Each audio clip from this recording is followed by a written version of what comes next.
Of course, Kamala Harris, Donald Trump, Kamala Harris, and it's going to be play by play. What we're going to do is we're going to let it rock.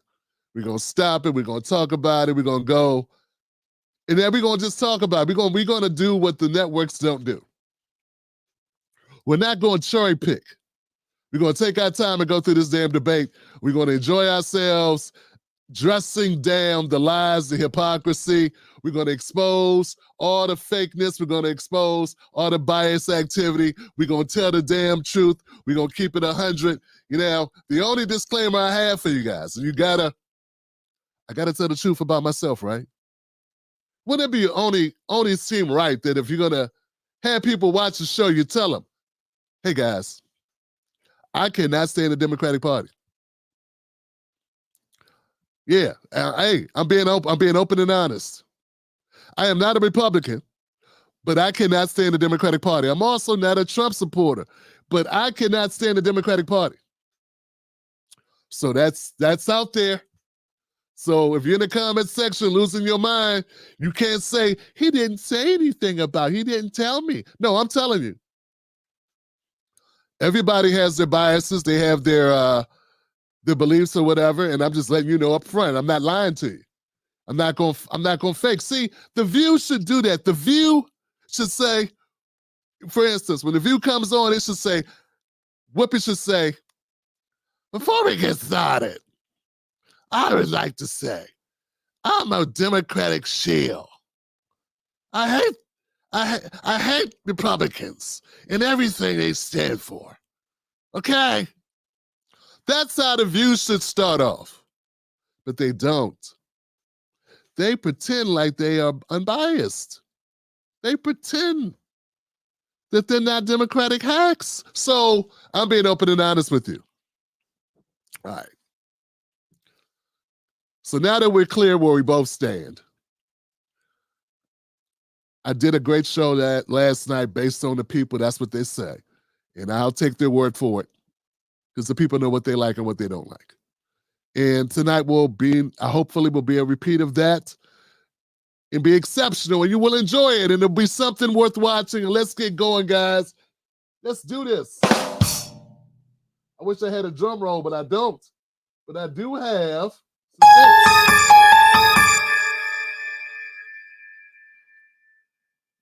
and here we go.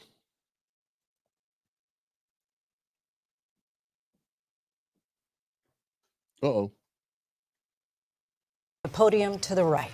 So let's now welcome the candidates to the stage. Vice President Kamala Harris and President Donald Trump. My bad, guys. I had the sound all the way down. There was no technical difficulty if you couldn't hear that. Let me try that one more time. Who have never met. President Trump won the coin toss. He chose to deliver the final closing statement of the evening. Vice President Harris selected the podium to the right.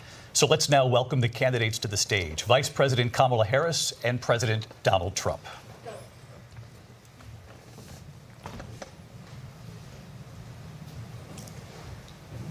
Kamala Harris. Let's have a good debate. Nice to see you. Have fun. Thank you.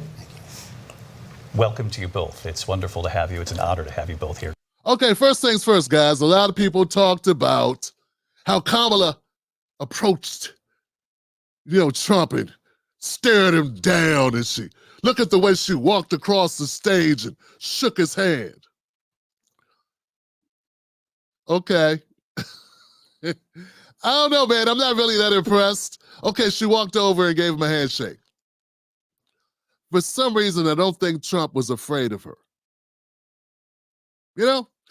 But obviously Trump wasn't going to do that because they would have said he was trying to intimidate her, trying to do something misogynistic. So, yeah. So Kamala's using, those things because, hey, okay, I'm going to look strong. He's going to look weak. I'm going to walk over to him because I know he's not going to walk over to me because we already know what the media is going to do to him if he comes anywhere near me. Right. So I don't know. People were playing that up, made it more than I think it should be. Yes, she walked over. She has no reason to be afraid of anyone. She's the vice president of the United States. She's the most powerful woman, probably at least in the country, maybe in the world, maybe close. Okay, so we got nukes, folks. Anyway, let's keep going. Tonight. Good evening. We are looking forward to a spirited and thoughtful debate. So let's get started. I want to begin tonight with the issue that voters repeatedly say is their #1 issue, and that is the economy and the cost of living in this country. Vice President Harris, you and President Trump were elected 4 years ago, and your opponent on the stage here tonight often asks his supporters, are you better off than you were 4 years ago? When it comes to the economy, do you believe Americans are better off than they were 4 years ago? So I was raised as a middle-class kid, and I am actually the only person on this stage who has a plan that is about lifting up the middle class and working people of America. I believe in the ambition, the aspirations, the dreams of the American people. And that is why I imagine and have actually a plan to build what I call an opportunity economy. Yeah, that's not really answering the question about is the economy in a better position than it was 4 years ago. In fact, what she's saying ain't even in the ballpark of the question that was asked. I'm wondering if David Muir is going to be like, yo, man, that's not what we asked you. VP Harris, who Lindsay Davis is a soror of, who's best friends with the owner of the network that gives me my paycheck. Just little tidbits you might want to know for future reference. What I'm saying is, what she's saying has no point at all. Here we go with the word salad. Up the hill, down the hill, around the bend we go. Because here's the thing.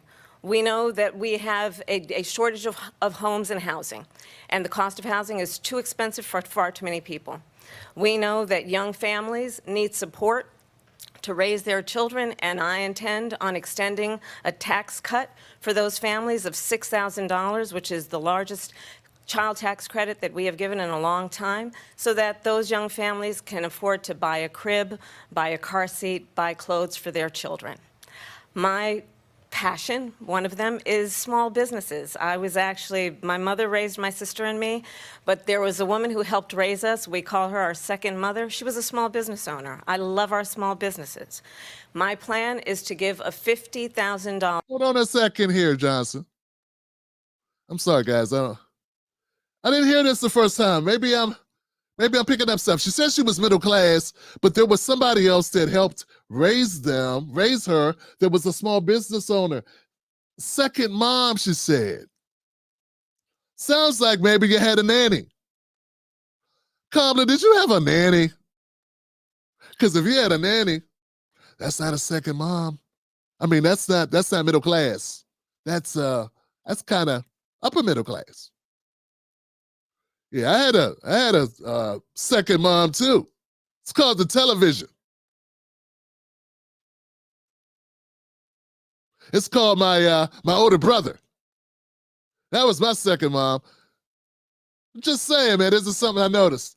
But you know, she did kind of admit that things aren't going so well because, well, she's offering remedies to help her. So no, she did not say, hey, you know, the economy was better 4 years ago, but she is saying how there are things that need to be done and that there are people that can't afford housing. Well, guess what, Kamala? That's under your administration. I got a feeling that little bit of information, that narrative right there, that perspective was not uttered on cable news media today, on corporate media. Got a feeling they didn't say that. They didn't say, hey, she's listing these things that need to happen. For no reason, apparently, because there's no problem. Or is she admitting there are some problems economically under her and Joe Biden's watch? Tax deduction to start up small businesses, knowing they are part of the backbone of America's economy. My opponent, on the other hand, his plan is to do what he has done before, which is to provide a tax cut for billionaires and big corporations, which will result in $5 trillion to America's deficit. My opponent has a plan that I call the Trump's sales tax, which would be a 20% tax on everyday goods that you rely on to get through the month. Economists have said that Trump sales tax would actually result for middle-class families in about $4,000 more a year because of his policies and his ideas about what should be the backs of middle-class people paying for tax cuts for billionaires. President Trump, I'll give you 2 minutes. First of all, I have no sales tax. That's an incorrect statement. She knows that. We're doing tariffs on other countries. Other countries are going to finally, after 75 years, pay us back for all that we've done for the world. And the tariff will be substantial in some cases. I took in billions and billions of dollars, as you know, from China. In fact, they never took the tariff off because there was so much money they can't. It would totally destroy everything that they've set out to do. They're taking in billions of dollars from China and other places. They've left the tariffs on. When I had it, I had tariffs, and yet I had no inflation. Look, we've had a terrible economy because inflation has, which is really known as a country buster. It breaks up countries. We have inflation like very few people have ever seen before, probably the worst in our nation's history. We were at 21%, but that's being generous because many things are 50, 60, 70, and 80% higher than they were just a few years ago. This has been a disaster for people, for the middle class, but for every class. On top of that, we have millions of people pouring into our country from prisons and jails, from mental institutions and insane asylums, and they're coming in and they're taking jobs that are occupied right now by African Americans and Hispanics, and also unions. Unions are going to be affected very soon. And you see what's happening. You see what's happening with towns throughout the United States. You look at Springfield, Ohio. You look at Aurora in Colorado. They are taking over the towns. They're taking over buildings. They're going in violently. These are. Yeah, I kind of thought this wasn't time for him to say all this. You know what I'm saying? Like, stay on the economy, bro. This was unnecessary. Like, you're going to be able to get to that.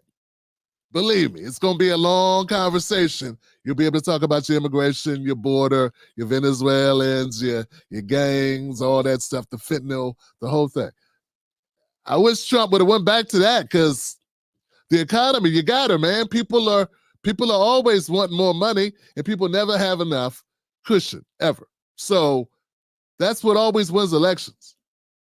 Well, pretty much. That's always the top thing that people say they care about, but they end up voting for other reasons too. Anyway, yeah, he should have stayed there. He was there. He was responding to her, and that was cool. But then he kind of went to his, maybe he lost his place, like, oh, I need to go back to the economy. Instead, he went to his greatest hits. The people that she and Biden led into our country, and they're destroying our country. They're dangerous. They're at the highest level of criminality, and we have to get them out. We have to get them out fast. I created one of the greatest economies in the history of our country. I'll do it again and even better. We are going to get to immigration and border security. Yeah, he came back to it. See what I'm saying? He was like, oh, Tim Black just, sent me that brainwave there. I got it. Cool. So far on the first question, I would say, wow. I would say Trump wins this little conversation, this question, because she should have first started off saying something about the economy. She should have started with the economy and ended with the economy instead of ending with swipes at Trump. We don't really care about your upbringing. It has nothing to do with the economy. Nothing. This is not because see what's in her head. I know because I've been covering. That was her DNC speech. Kamala came up here and gave a portion of her DNC speech. That's what she did. A lot of people going, great job. Yeah, she's just reciting the things she's been saying on the stump for the last 2 months. That's what you're clapping for, the stump speech that she's been giving, That's why it's so smooth, because she don't have to think about it. It's muscle memory. She's been doing it for a couple months now, so that's what that is. That's not command of issues. That's just, let's keep going. During this debate, but I would like to let Vice President Harris respond on the economy here. Well, I would love to. Let's talk about what Donald Trump left us. Donald Trump left us the worst unemployment since the Great Depression. Donald Trump. That's not true, actually. David Muir does not interrupt and say it's not true. Let's see if he'll get it after she's done speaking. He'll correct her because that's pretty easily fact-checkable. Left us the worst public health epidemic in a century. Donald Trump left us the worst attack on our democracy since the Civil War. And what we have done. I don't know, man. Some people consider forcing people to get the jab as being the worst attack on our democracy. And I don't blame Trump. And I don't think many Americans blame Trump that we had a pandemic. They want to blame him for calling it the Kung flu, but you can't blame him that it happened, right? Right? Sounds like that's what you're trying to do. He didn't cause it. People did. Outside of the country. Let's keep going. Is clean up Donald Trump's mess. What we have done and what I intend to do is build on what we know are the aspirations and the hopes of the American people. But I'm going to tell you all in this debate tonight, you're going to hear from the same old tired playbook, a bunch of lies, grievances, and name-calling. What you're going to hear tonight is a detailed and dangerous plan called Project 2025 that the former president intends on implementing if he were elected again. I believe very strongly that the American people want a president who understands the importance of bringing us together, knowing we have so much more in common than what separates us. And I pledge to you to be a president for all Americans. President Trump will give you a minute here to respond. Number one, I have nothing to do, as you know, and as she knows better than anyone, I have nothing to do with Project 2025. That's out there. I haven't read it. I don't want to read it purposely. I'm not going to read it. This was a group of people that got together. They came up with some ideas, I guess some good, some bad, but it makes no difference. I have nothing to do. Everybody knows I'm an open book. Everybody knows what I'm going to do. Cut taxes very substantially and create a great economy like I did before. We had the greatest economy. We got hit with a pandemic. And the pandemic was not since 1917, where 100 million people died, has there been anything like it. We did a phenomenal job with the pandemic. We handed them over a country where the economy and where the stock market was higher than it was before the pandemic came in. Nobody's ever seen anything like it. We made ventilators for the entire. Hey, don't we have like fact checkers for this? Don't we have fact checkers when she said they had the worst economy since like something she said the turn of the century or something, and she said Project 25, and she said something about name calling. But where's the follow-up from David Muir? And we should get a fact check in here because they're going to be fact checking Trump later. I'm just wondering. So he just said, no, that's not true. We left them with Wall Street up, and it was even better than before the pandemic hit. That should be very easily for the ABC people to look up. Entire world. We got gowns, we got masks, we did things that nobody thought possible. And people give me credit for rebuilding the military. They give me credit for a lot of things, but not enough credit for the great job we did with the pandemic. But the only jobs they got were bounce back jobs. These were jobs bounce back, and it bounced back and it went to their benefit. But I was the one that created them. They know it, and so does everybody else. Vice President Harris, I'll let you respond. So Donald Trump has no plan for you. And when you look at his economic plan, it's all about tax breaks for the richest people. I am offering what I describe as an opportunity economy, and the best economists in our country, if not the world, have reviewed our relative plans for the future of America. What Goldman Sachs has said is that Donald Trump's plan would make the economy worse, mine would strengthen the economy. What the Wharton School has said is Donald Trump's plan would actually explode the deficit. Yeah, Wall Street's a big friend of the Obamas, who was a big friend of Kamala. And yeah, they're Wall Street kids. And a lot of Wall Street got into Obama's cabinet, and I'm pretty sure they'll get into Kamala's too, if she becomes president. So yeah, I expect them to say nice things about you because they know where their bread is buttered. So do you. Still no fact check by David Muir. 16 Nobel laureates have described his economic plan as something that would increase inflation and by the middle of next year would invite a recession. You just have to look at where we are and where we stand on the issues. And I'd invite you to know that Donald Trump actually has no plan for you because he is more interested in defending himself. She kind of repeated herself here. I don't think people called that out. That was the same exact thing. Than he is in looking out for you.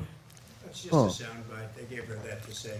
Look, I went to the Wharton School of Finance, and many of those professors, the top professors, think my plan is a brilliant plan. It's a great plan. It's a plan that's going to bring up our worth, our value as a country. It's going to make people want to be able to go and work and create jobs and create a lot of good, solid money for our country. And just to finish off, she doesn't have a plan. She copied Biden's plan, and it's like 4 sentences, like run, spot, run. 4 sentences that are just, oh, we'll try and lower taxes. She doesn't have a plan. Take a look at her plan. She doesn't have a plan. Mr. President, I do want to drill down on something you both brought up. The Vice President brought up your tariffs. You responded. Why did he respond about the plans? Because Kamala put up a website on Sunday, 2 days before the debate, Sunday evening, and he's right. It's only about 4 sentences per each topic. But if you go to Donald Trump's website and look at his 47 agenda, you'll see like a damn library full of content. I mean, his plan, you may not like it, but it's robust. It's a lot of stuff. I haven't even got through reading his entire website yet because he actually has a lot of benchmarks and a lot of stuff. So anyway, it's just amazing that they're prepared to go back at Trump about his economy and not prepared to go back at Kamala's economy when Trump has been president before and Kamala hasn't. So, Kamala's the one trying to get the job of being president for the first time, who's never led up an economy. You would kind of think that that would be something that they would be concerned about. Like maybe she's got more questions to answer because most people don't know who the hell she is. Like real talk, guys, that's part of my beef with this entire thing. There are people defending Kamala. They don't know what the hell Kamala gonna do. She hasn't done anything right. When you try to blame her for the bad job, the horrible job Biden did, they say it's not her. She was a vice president. Then when I say, well, what's she gonna do? They go, well, she just got here. She just started running. Well, damn it, dog. Which one is it? Are we gonna hold her feet to the fire on what she's gonna do? Or are we gonna say she's with Biden? She had a job for 4 years. SVP. So, they're not questioning her on a whole host of things. Nothing. She is the one that's unvetted. He was just president 4 years ago. For 4 years. She has not been the leader of anything. Why aren't you questioning her economic plan? She just put it on her damn website 2 days ago. And no questions about it? Opportunity economy, no questions? You just said it's the most important thing. You got no questions about her economy, though. Once again, guys, Trump's already been president. You saw his economy. We at least know he's been in this before, and at least you got something to judge. You got nothing with her and no questions. Maybe I'm jumping the gun. Maybe I missed something last night. Let him keep going. Let's see if he's going to circle back and be critical of her couple sentences economic plan. Yeah, let's see. And let's drill down on this because your plan is what she calls is essentially a national sales tax. Your proposal calls for tariffs, as you pointed out here, on foreign imports across the board. You recently said that you might double your plan, imposing tariffs up to 20% on goods coming into this country. As you know, many economists say that with tariffs at that level, costs are then passed on to the consumer. Vice President Harris has argued it'll mean higher prices on gas, food, clothing, medication, arguing it costs the typical family nearly $4,000 a year. Do you believe Americans can afford higher prices because of tariffs? They're not going to have higher prices. What's going to have and who's going to have higher prices is China and all of the countries that have been ripping us off for years. I was the only president ever. China was paying us hundreds of billions of dollars, and so were other countries. And, if she doesn't like them, they should have gone out and they should have immediately cut the tariffs. But those tariffs are there 3.5 years now under their administration. We are going to take in billions of dollars, hundreds of billions of dollars. I had no inflation, virtually no inflation. They had the highest inflation perhaps in the history of our country, because I've never seen a worse period of time. People can't go out and buy cereal or bacon or eggs or anything else. I just think, man, this is all this opportunity for David Mayer to hit her on the actual state of the way the country is now. You should be talking about the things that are now instead of talking about Trump. What's he going to do if? She's in office now. What's she going to do if? What's she doing now? This is so biased, man. Come on, man. Like, what country do you want? Do you want a country where you don't know what the hell's going to happen? I guess so.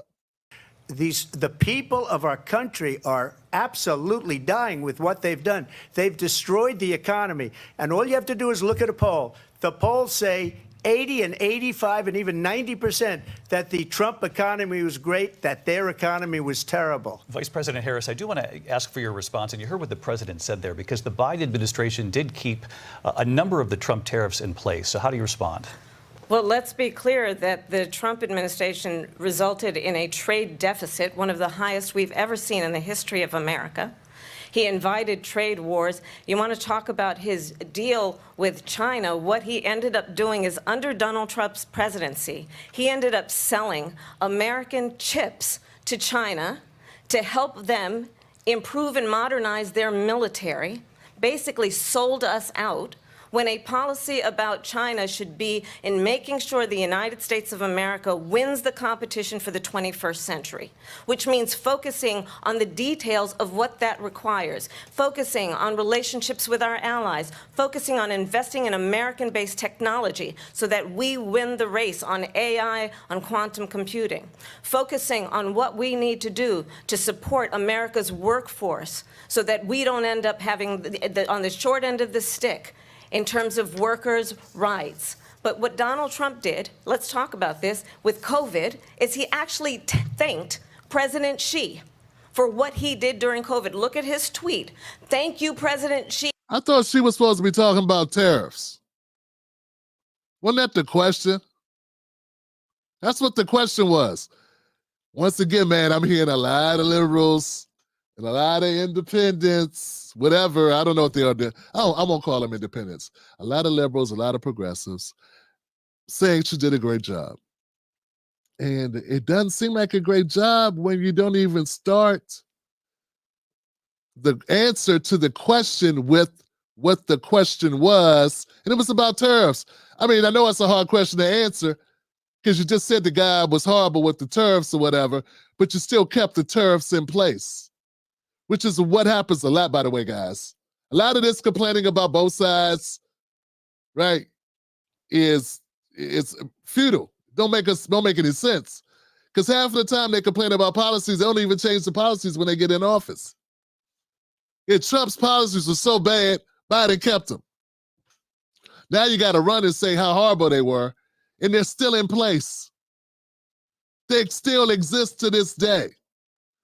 And now, Mayer asked a good question, only because Trump forced it. But okay, he asked a good question. Maybe he already planned to do that. Why is he not making her answer that question? At least double up. Let's see. He might do it. Exclamation point, when we know that she was responsible for lacking and not giving us transparency about the origins of COVID. President Trump, I'll let you respond. First of all, they bought their chips from Taiwan. We hardly make chips anymore because of philosophies like they have and policies like they have. I don't say her because she has no policy. Everything that she believed 3 years ago and 4 years ago is out the window. She's going to my philosophy now. In fact, I was going to send her a MAGA hat.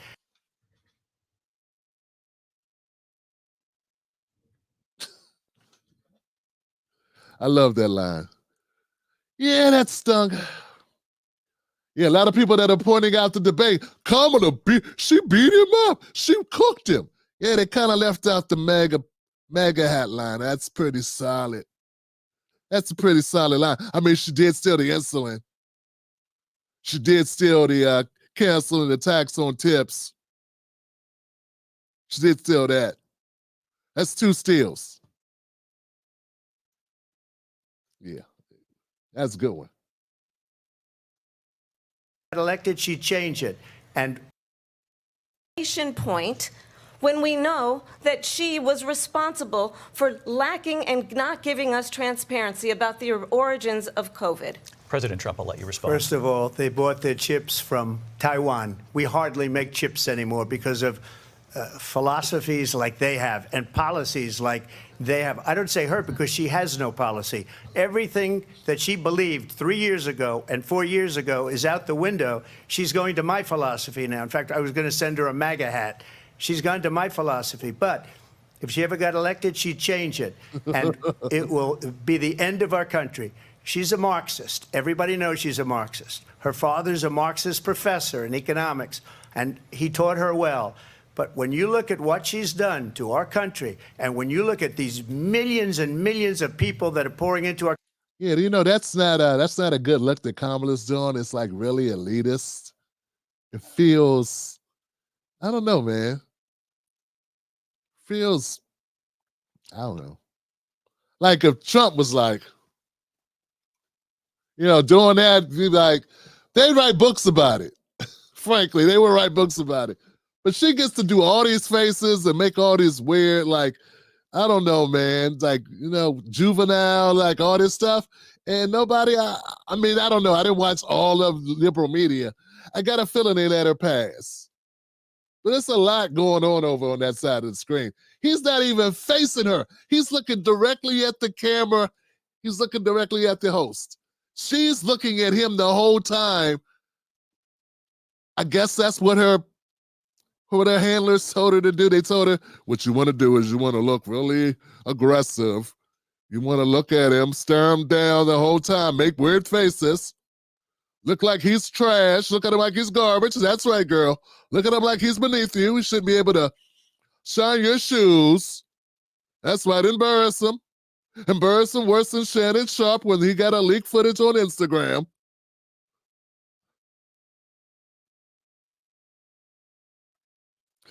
Get him, Kamala. That's right. Look down your nose at him.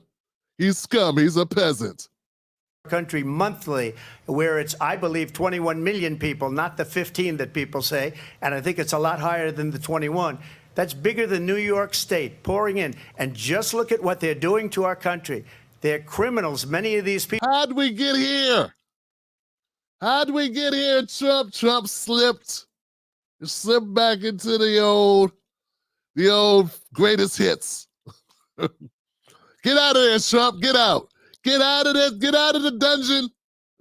Get back on the road, Trump. You're in the woods. Come on, baby. People coming in are criminals, and that's bad for our economy, too. You know, you mentioned before, we'll talk about immigration later. Well, bad immigration is the worst thing that can. See, he catches himself. When Kamala goes off-road, she don't catch herself. That's the second time Trump was like, oh, yeah, I'm off topic. My bad. Let me get back over here. Uh-oh. You hit the stutter strips on the side of the road. He's like, uh-oh, got to get back on the road here before I get a ticket. So he corrects himself.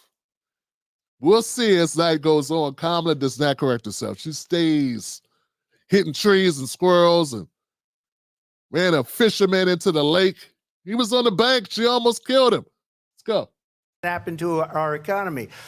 They have, and she has, destroyed our country with policy that's insane. Almost policy that you'd say they have to hate our country. President Trump, thank you. Lindsay? I want to turn to the issue of abortion. No going back at her about anything. Of course not. Oh, God, here we go. We're going to be here for about 30 minutes, guys. President Trump, you've often touted that you were able to kill Roe v. Wade. Last year, you said that you were proud to be the most pro-life president in American history. Then last month, you said that your administration would be great for women and their reproductive rights. In your home state of Florida, you surprised many with regard to your 6-week abortion ban because you initially had said that it was too short. And you said, quote, I'm going to be voting that we need more than 6 weeks. But then the very next day, you reversed course and said you would vote to support the 6-week ban. Vice President Harris says that women shouldn't trust you on the issue of abortion because you've changed your position so many times. Therefore, why should they trust you? Well, the reason I'm doing that vote is because the plan is, as you know, the vote is, they have abortion in the 9th month. They even have, and you can look at the governor of West Virginia, the previous governor of West Virginia, not the current governor, who's doing an excellent job, but the governor before, he said the baby will be born and we will decide what to do with the baby. In other words, we'll execute the baby. And that's why I did that, because that predominates, because they're radical. The Democrats are radical in that. And her vice presidential pick, which I think was a horrible pick, by the way, for our country, because he is really out of it. But her vice presidential pick says abortion in the 9th month is absolutely fine. He also says execution after birth. It's execution, no longer abortion, because the baby is born, is okay. And that's not okay with me, hence the vote. But what I did is something for 52 years. They've been trying to get Roe v. Wade into the states. And through the genius and heart and strength of 6 Supreme Court justices, we were able to do that. Now, I believe in the exceptions for rape, incest, and life of the mother. I believe strongly in it. Ronald Reagan did also. 85% of Republicans do. Exceptions. Very important.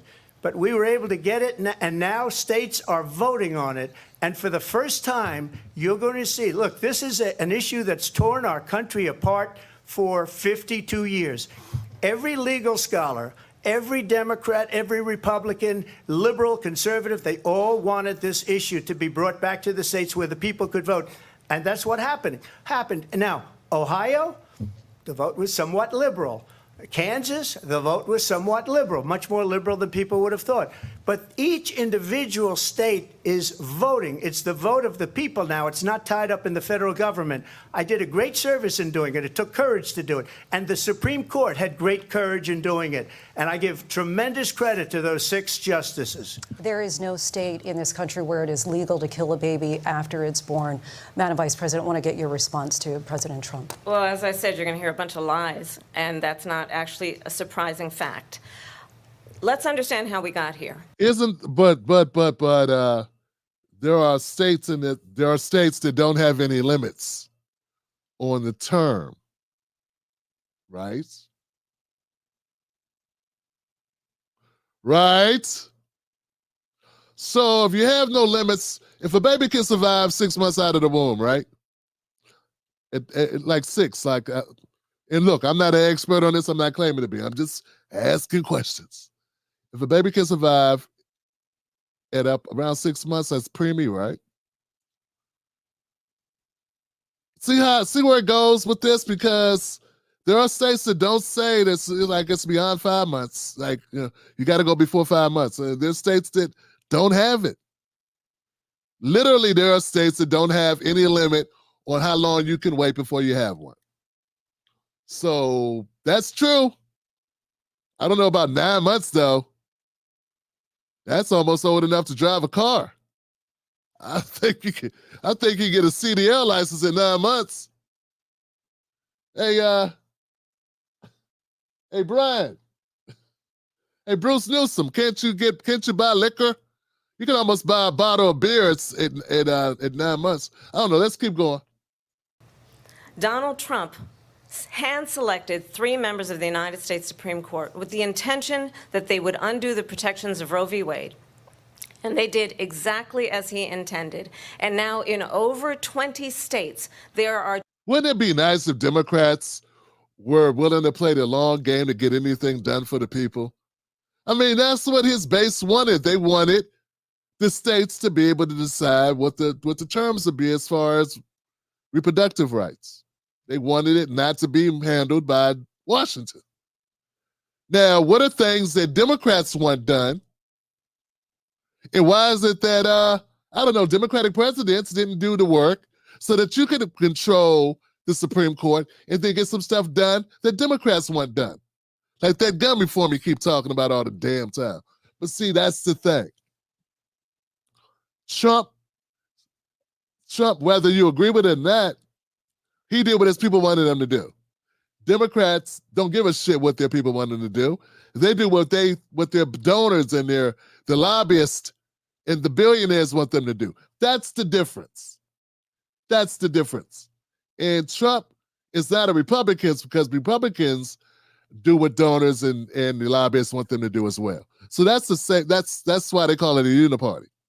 It's the same thing. That makes sense, y'all.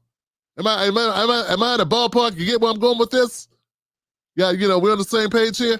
And even if you disagree, hope you understand my point of view here. The Democrats had the same opportunities to be focused on doing stuff, and they weren't. Obama could have prevented this. He didn't. Trump abortion bans, which make it criminal for a doctor or nurse to provide health care. In one state, it provides prison for life. Trump abortion bans that make no exception even for rape and incest, which understand what that means. A survivor of a crime of violation. Why should call it Trump abortion bans? He don't control the states, right? This is a setup. To their body does not have the right to make a decision about what happens to their body next. That is immoral. And one does not have to abandon their faith or deeply held beliefs to agree. The government, and Donald Trump certainly, should not be telling a woman what to do with her body. I have talked with women around our country. You want to talk about this is what people wanted?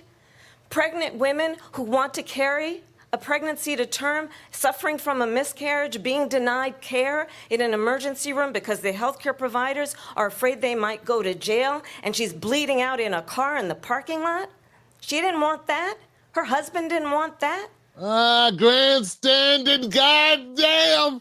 I feel like that's the wrong guy. Damn. Have to sit through this grandstanding. If only she did it about something besides getting rid of kids. Could you grandstand for Black America, maybe? Could you say the word black? I bet if you ask Kamala Harris, what color is your jacket, she would say it's not white. Because she won't even say the word black. Not from the stage.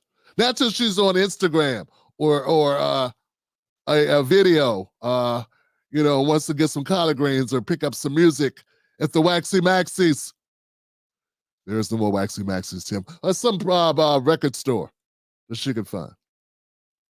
Yeah, we could be so excited, so exuberant about putting money in the Black community or a Black agenda, anything Black related at all, since it's those Black influencers you got running around making all this damn noise about your presidency, the possibility of one.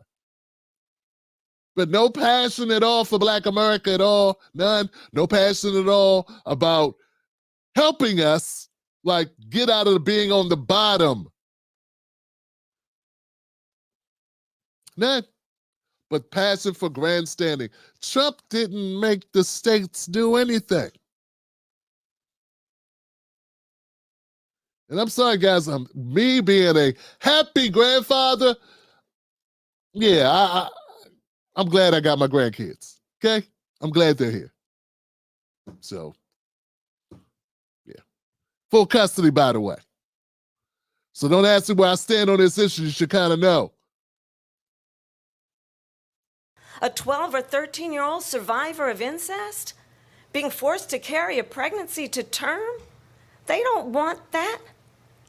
And I pledge to you, when Congress passes a bill to put back in place the protections of Roe v. Wade, as President of the United States, I will proudly sign it into law. But understand, if Donald Trump were to be reelected, he will sign a national abortion ban. Understand, in his Project 2025, there would be a national abortion, a monitor that would be monitoring your pregnancies, your miscarriages.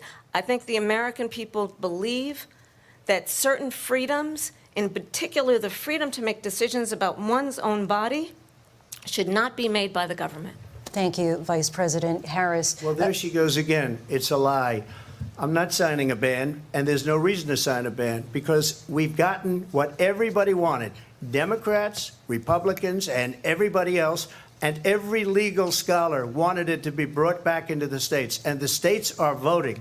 And it may take a little time, but for 52 years, this issue has torn our country apart.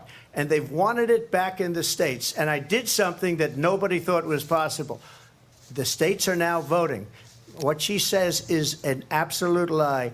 And as far as the abortion ban, no, I'm not in favor of abortion ban, but it doesn't matter because this issue has now been taken over by the states. Would you veto a national abortion ban if it came to your desk? Well, I won't have to because, again, two things. Number one, she said she'll go back to Congress. She'll never get the vote. It's impossible for her to get the vote, especially now with the 50-50.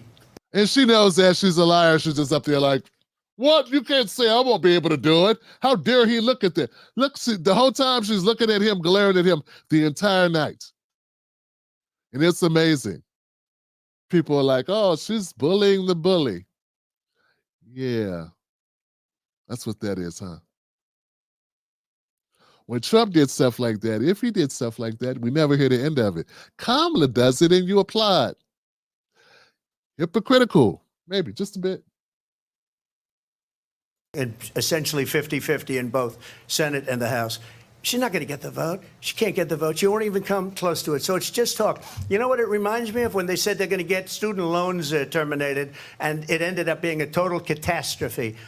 The student loans, and then her, I think probably her boss, if you call him a boss, he spends all his time on the beach. But look, her boss went out and said, we'll do it again. We'll do it a different way. And he went out, got rejected again by the Supreme Court. So all these students got taunted with this whole thing about this whole idea. And how unfair that would have been, part of the reason they lost, to the millions and millions of people that had to pay off their student loans. They didn't get it for free. But they were saying it's the same way that they talked about that they talk about abortion. But if I could just get a yes or no, because your running mate, J.D. Vance, has said that you would veto it if it did come to your desk. Well, I didn't discuss it with J.D. In all fairness, J.D., and I don't mind if he has a certain view, but I think he was speaking for me, but I really didn't.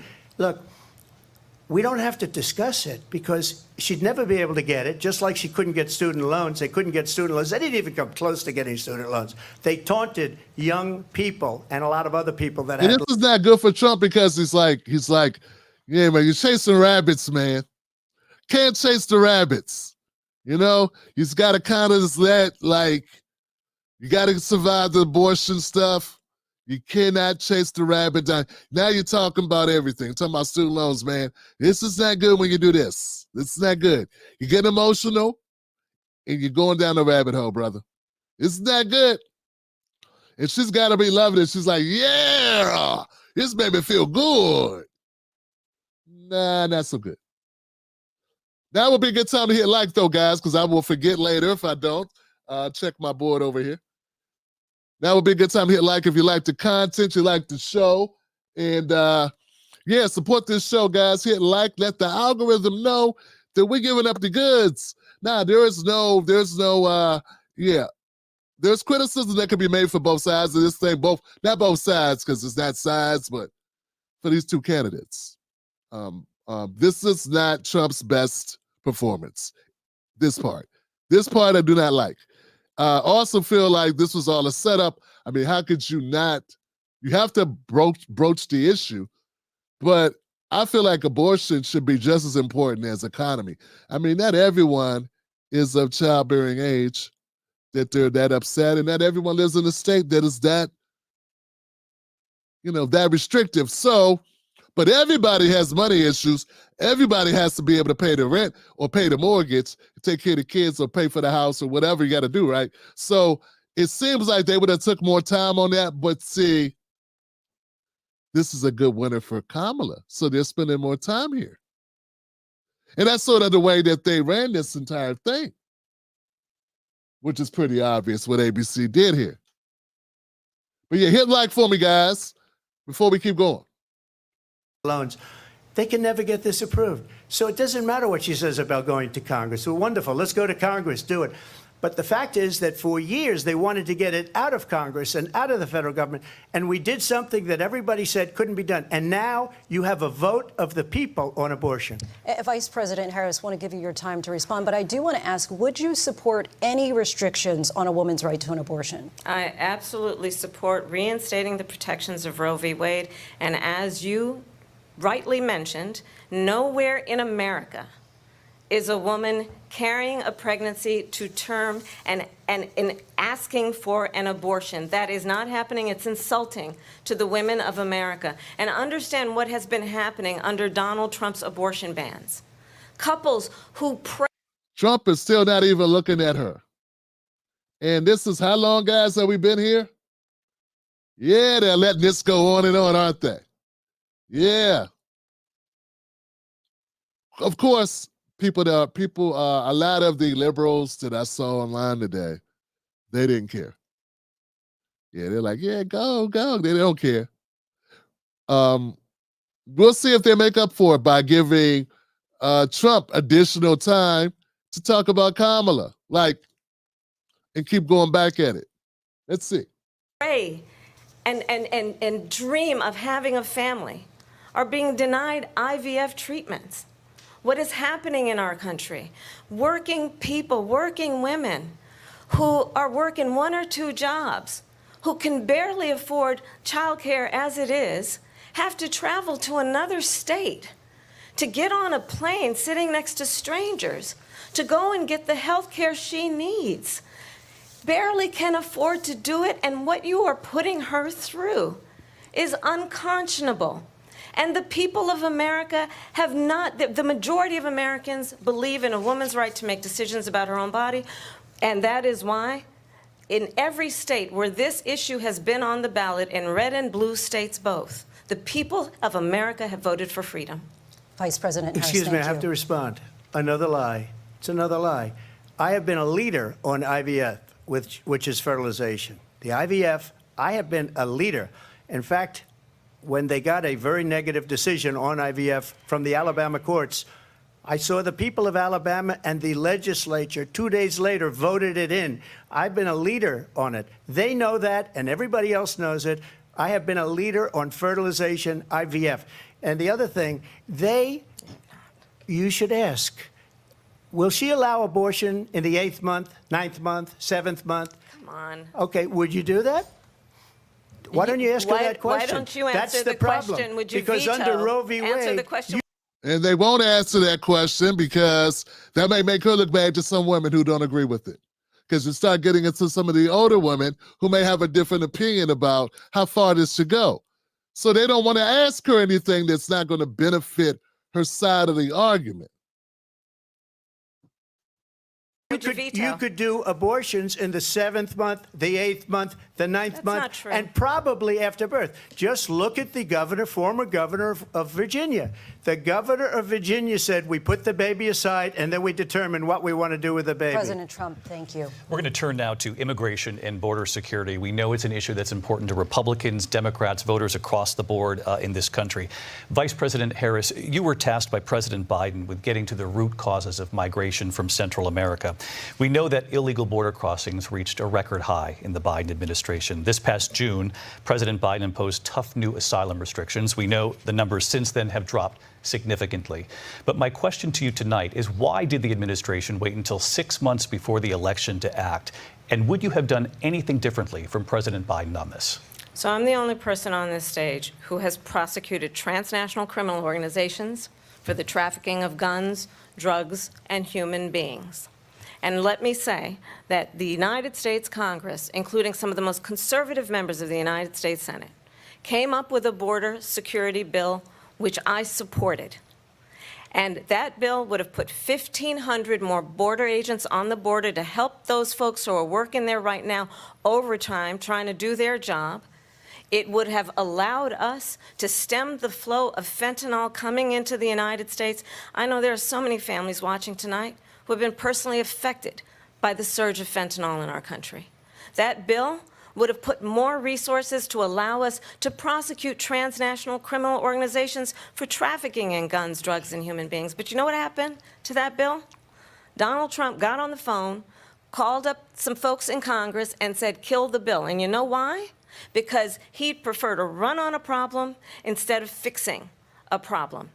And understand, this comes at a time where the people of our country actually need a leader who engages in solutions, who actually addresses the problems at hand. Yeah, man, we know what I don't like about this exchange, that the Democrat worshipers and the lame trolls will never admit is that for 3.5 years, they said and did nothing about the immigration issue. Just as the election time was coming back, then they decided, hey, maybe we should do something. And then it was like, hey, we're running it. Now we're in run mode. Why'd you wait 3.5 years to do something? Her response to me was garbage. Why didn't David Muir be like, hold on a second. How are you going to blame Trump for something you waited 3.5 years to do? Once again, guys, I put out a short video about this. I said, hey, it would have been different, guys, if Trump would have tried to block, or if that's even true. If you, at 6 months in, you didn't know there was a problem with the fentanyl coming over the border? Why didn't you and Biden do something then? At a year in, you didn't notice that there was something going on at the border. 18 months, you didn't know nothing was going on at the border. 24 months, you didn't know anything was going on at the border. It wasn't until 36 months in to the presidency that you guys said, oh my God, we should try to do something. Her response to why she waited and didn't do anything is, it's Trump's fault. I don't know how that makes sense. How does that make sense? That makes sense to you? Does it make sense that someone waits that long? Man, you know, hey, it's like anything else in life. If you don't handle your business, someone will. If you won't take care of home, someone will. The sun neither rises or sets on any one person, right? So what kind of nonsense is this? I'm wondering why David Muir and Miss Leslie did not go back at her on this. This was pathetic. This is one of the worst exchanges of the night, I think. Yeah, because it's like incorrigible, man. Like that, you know, you grill him forever on the abortion issue, but you let her slide on the immigration issue. She didn't even answer the question. We tried later is not an answer to why you didn't do something sooner. Just doesn't make sense. But what we have in the former president is someone who would prefer to run on a problem instead of fixing a problem. And I'll tell you something, he's going to talk about immigration a lot tonight, even when it's not the subject that is being raised. And I'm going to actually do something really unusual, and I'm going to invite you to attend one of Donald Trump's rallies, because it's a really interesting thing. And she really changed the subject big time, didn't she? And I'm not going to say she has a voice talking in her earphones if she's got on earphones.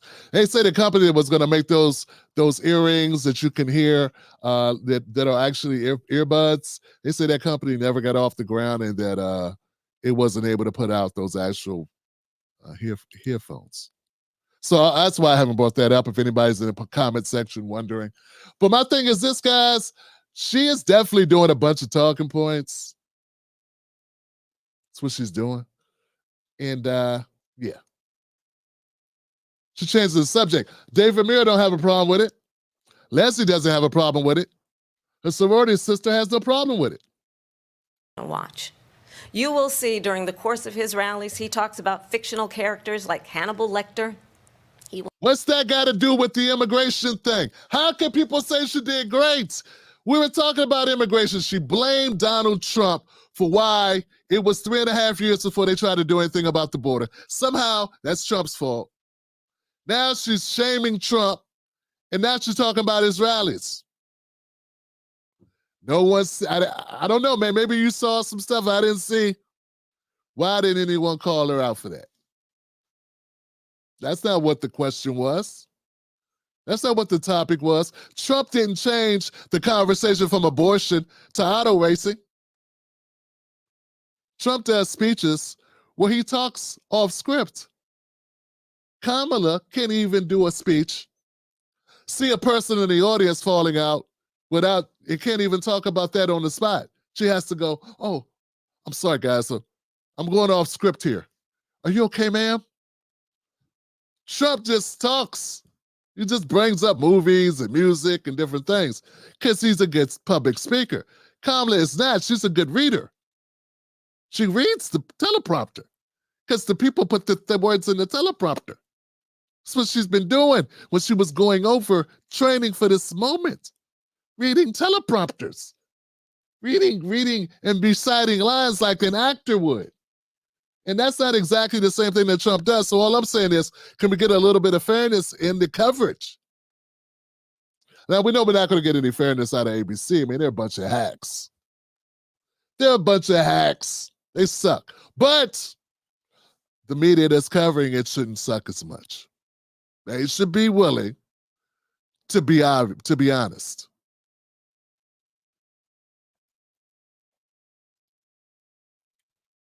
We'll talk about windmills cause cancer. And what you will also notice is that people start leaving his rallies early out of exhaustion and boredom. And I will tell you, the one thing you will not hear him talk about is you. You will not hear him talk about your needs, your dreams, and your desires. And I'll tell you, I believe you deserve a president who actually puts you first, and I pledge to you that I will. Vice President Harris, thank you. President. That had nothing to do with anything. That had nothing to do with anything.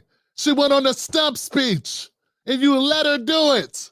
And you want to pretend like you're doing some good job of moderating. This is garbage. Folks, if Trump was on Fox News right now, and it was a white guy sitting there or whatever, and he did that shit,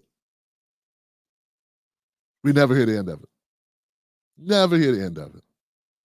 This is horrific. This is disgusting. You know what? And very few people will call it out. Maybe Jon Stewart. Did Jon Stewart call it out? I think he's probably the only person in sort of like mainstream media that would actually say something similar to what I'm saying, because they're all looking for jobs. That's what they do. They look for jobs, look for opportunities, and telling the truth about Kamala Harris and this horrible exchange is not going to get it. Immigration is one of the linchpins of Donald Trump's candidacy. And unlike Kamala, with her abortion issue, they didn't do any follow-up. They didn't do anything. They let Kamala just change the whole entire topic. Yeah, no wonder they say she won.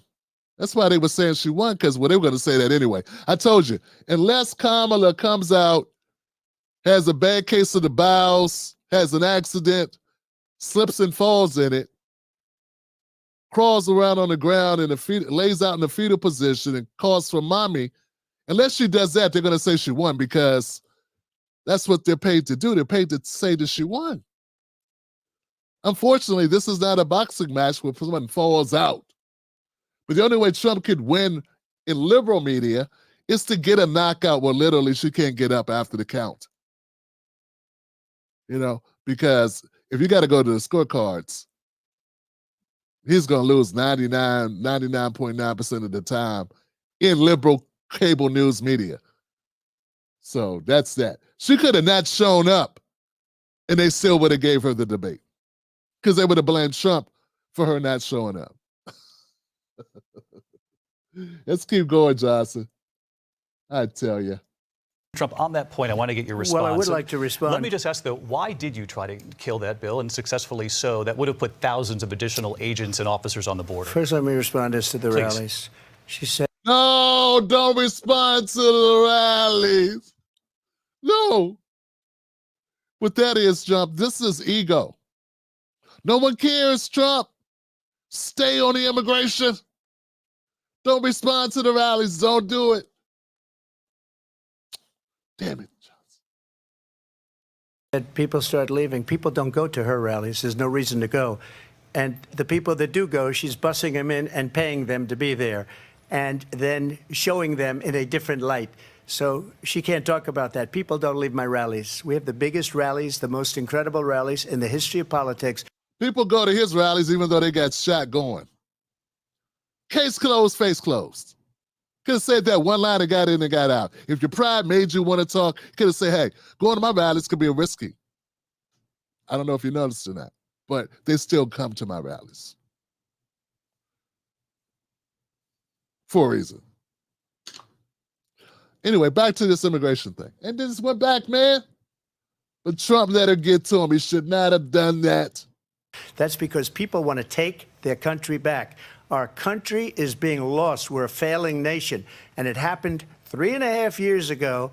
And what's going on here, you're going to end up in World War III, just to go into another subject. No, don't go into another subject. Immigration, my brother. Get back to immigration. What they have done to our country by allowing these millions and millions of people to come into our country, and look at what's happening to the towns all over the United States. And a lot of towns don't want to talk. It's not going to be Aurora or Springfield. A lot of towns don't want to talk about it because they're so embarrassed by it. In Springfield, they're eating the dogs, the people that came in. They're eating the cats. They're eating the pets of. They don't care, man. They don't care because they don't live there. You're not a Democrat, so they don't care about what's going on. Just like they didn't care that all the resources were being spent on undocumented people coming into these sanctuary cities. They didn't care that black people were struggling. They didn't give a damn. They didn't care that poor people were struggling. They didn't care that homeless people who have been on lists to get housing were skipped over for migrants. They didn't care. They didn't care at all. They said that was a Trump talking point. I even thought that until I looked into it.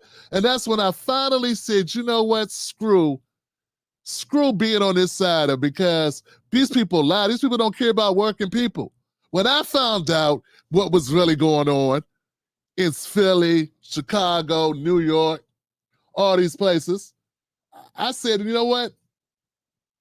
I'm going to get on the right side of this. They don't. They just stay on the side they're on and double and triple down and troll and still look like Kamala does right now. Look down at you and laugh at you.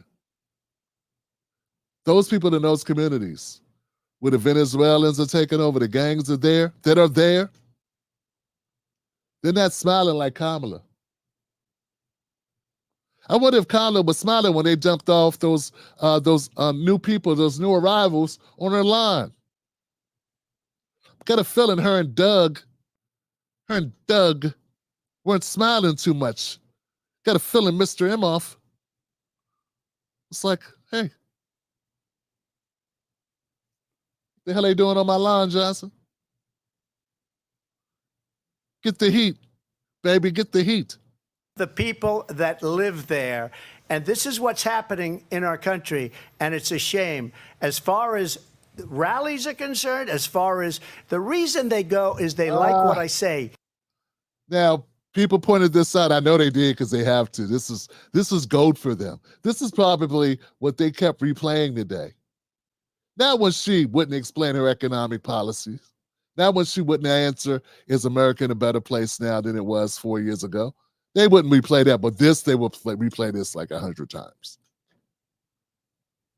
They want to bring our country back. They want to make America great again. It's a very simple phrase, make America great again. She's destroying this country, and if she becomes president, this country doesn't have a chance of success. Not only success, we'll end up being Venezuela on steroids. I just want to clarify. I don't like that face, man. That is a face of an elitist. I do not like it, man. I can't say it again. Like, you ain't got to agree with me, man, but I'm saying is I do not like that. That's a condescending. That's how Kamala used to look at poor people in their courts. That face right there. That face right there. That's the face she looked at, poor people in the courts. When she was like, put the black women, the single moms whose kids might be late for school, that's the face she gave them. That's the face. When they wanted her to legalize marijuana, in 2015, 2016, 2017, that's the face she gave them. She didn't support legalizing marijuana in California until she started running for president. She was against body cameras till like 2019. That's the face she gave them. That's the face right there. And people say, Tim, but why? But why? But why? I cannot stand Kamala Harris because I know too much about her. Unlike Trump when he wrote that horrible letter for Central Park 5, he was a private citizen. She did shit as a paid politician. She actually had power. But for some reason, there are people that give a letter written by a private citizen more weight than what an attorney general did, or what a prosecutor did, or what a district attorney did, or what a vice president did. We can hear about that all day, about Trump, what he did as a private citizen, but nothing about what the special prosecutor or what the district attorney did. Fun times. Clarify here, you bring up Springfield, Ohio, and ABC News did reach out to the city manager there. He told us there have been no credible reports of specific claims of pets being harmed, injured, or abused by individuals within the immigrant community. Well, I've seen people on television. Let me just say here, this is the people on television say my dog was taken, and that was funny that he had that in his hand. You had that there, David? How'd you know he was going to bring that up there, Johnson? I didn't have any idea he was going to mention that. How'd you know that? Seems a little weird. So you can fact check in real time. Would it have hurt you to fact check some of the economic conditions that's suffering like America's going through right now under the Biden-Harris administration? I mean, since you can do such fact checking on the spur of the moment. Or did you already have dog eating and cat eating loaded up in your notes? Was that already in your iPad? I'm just saying, it looks like it was already in your iPad. used for food. So maybe he said that, and maybe that's a good thing to say for a city manager. I'm not taking this from but television. But the people I'm on taking it from television the city saying manager. their dog was eaten by the people that went there. You're a news agency. Why come you couldn't say, hey, we went to Aurora. We went to Ohio, wherever that was, he said it was. Springdale, Springs. He went there. We went there, and we talked to the people there. And we got nothing. That would be what a news person would say. A journalist. They wouldn't say, hey, we called someone, and they said nothing to see here. Because that's not doing journalism work. Because maybe they don't want you to say, they don't want to say the truth. That's why you have, since you are a news agency with a lot of people that work at the news agency who are paid money, right? And you know, you're a multi-million dollar, if not billion-dollar company. Come on, it's billion-dollar company. You have the ability to send out reporters, and they go follow up this thing called stories, and they talk to people. Hey, how you doing? How you doing? Hey, any cats gone missing? They ask questions. Somebody in the neighborhood, you talk to people there. You don't call up the guy who's going to be the most embarrassed of all people, the administrator of the city or whatever, and say, hey, guy, we're just calling to confirm that there's nothing going on there. There's nothing going on there, is there? Right? Just check this off, right? Nothing to see here, right? That's like going to the restaurant as the health inspector and going, hey, owner of the restaurant, yeah, you don't have rats or nothing, do you? I'm sure you ain't got any roaches or any violations, right? We don't know. We don't need to look around and shit. We just come. We just give phone calls. Yeah, we just want to check you off here. So, you wash your hands and stuff? Okay. Bathroom's clean? Okay. Okay, sounds good, man. Thanks a lot. Everything seems fine. Oh, my God, a breakout of tuberculosis. Who knew? Oh, my God, dysentery. And a Bob's Big Boy. Who knew? I called him and I asked. He said everything was fine. See, that's why you don't listen to people. Well, you don't listen to one guy. You go and you talk to several people. You get a consensus. You care to get it right. Now, with Kamala and the economy there, David, pretty boy, you could just look up numbers. You could Google that and say, hey, is it true that Trump left the economy in the worst conditions since the Great Depression? I know, guys. You could just Google that shit. Did Trump? Let's go to, now we can't go to Copilot. You go to Copilot and ask it anything. It won't give you anything on elections. It says we cannot participate in elections.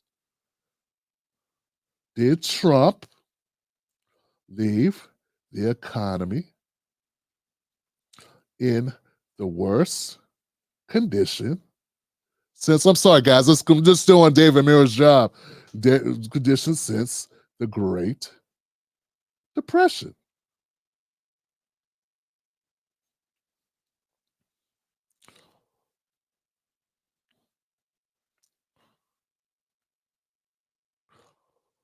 The question you're asking, worst condition, is complex, depends on how we evaluate different factors. Here's some clear points. They're giving me so much stuff here about the pandemic, the national debt and deficits, COVID relief. It says, while the U.S. economy was in a dire situation when Trump left office due to the pandemic, many economists argue this was largely the result of COVID-19 and not reflective of his overall economic management. The conditions left behind were undoubtedly challenging, but it would be an oversimplification to say he left it in the worst conditions since the Great Depression, as much as the economic downturn was driven by unprecedented global health crisis. And that's pretty much all of the large language models, ChatGPT, Copilot, maybe except for Grok, are very liberal friendly. So me putting in Trump's name makes them really want to say, yeah. So it got pretty close to saying yeah, but it didn't. Sorry, guys. Real-time fact checker. Something David didn't do. Again, the Springfield city manager says there's no evidence of that. Vice We'll President find Harris, out. I'll let you respond to the rest of what you've heard. You talk about extreme. Yeah, there goes the cackle. Look at that. Talk about extreme. Isn't that cute? Whole time glaring and mocking Trump, and no one had a problem with it. I mean, come on, guys. Let's be honest, guys. Why would anybody have a problem with it?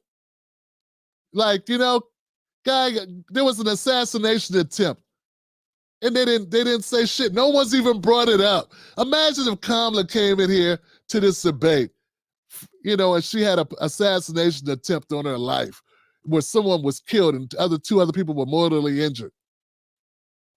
You think it would have came up, maybe? I think it would have. Not Trump, though. That's nothing to see here. Every day that could happen. You get killed walking your doggy. There you go, Tim. You're a Trumper talking about assassination attempt on a president. Sell out, sell out, sell out.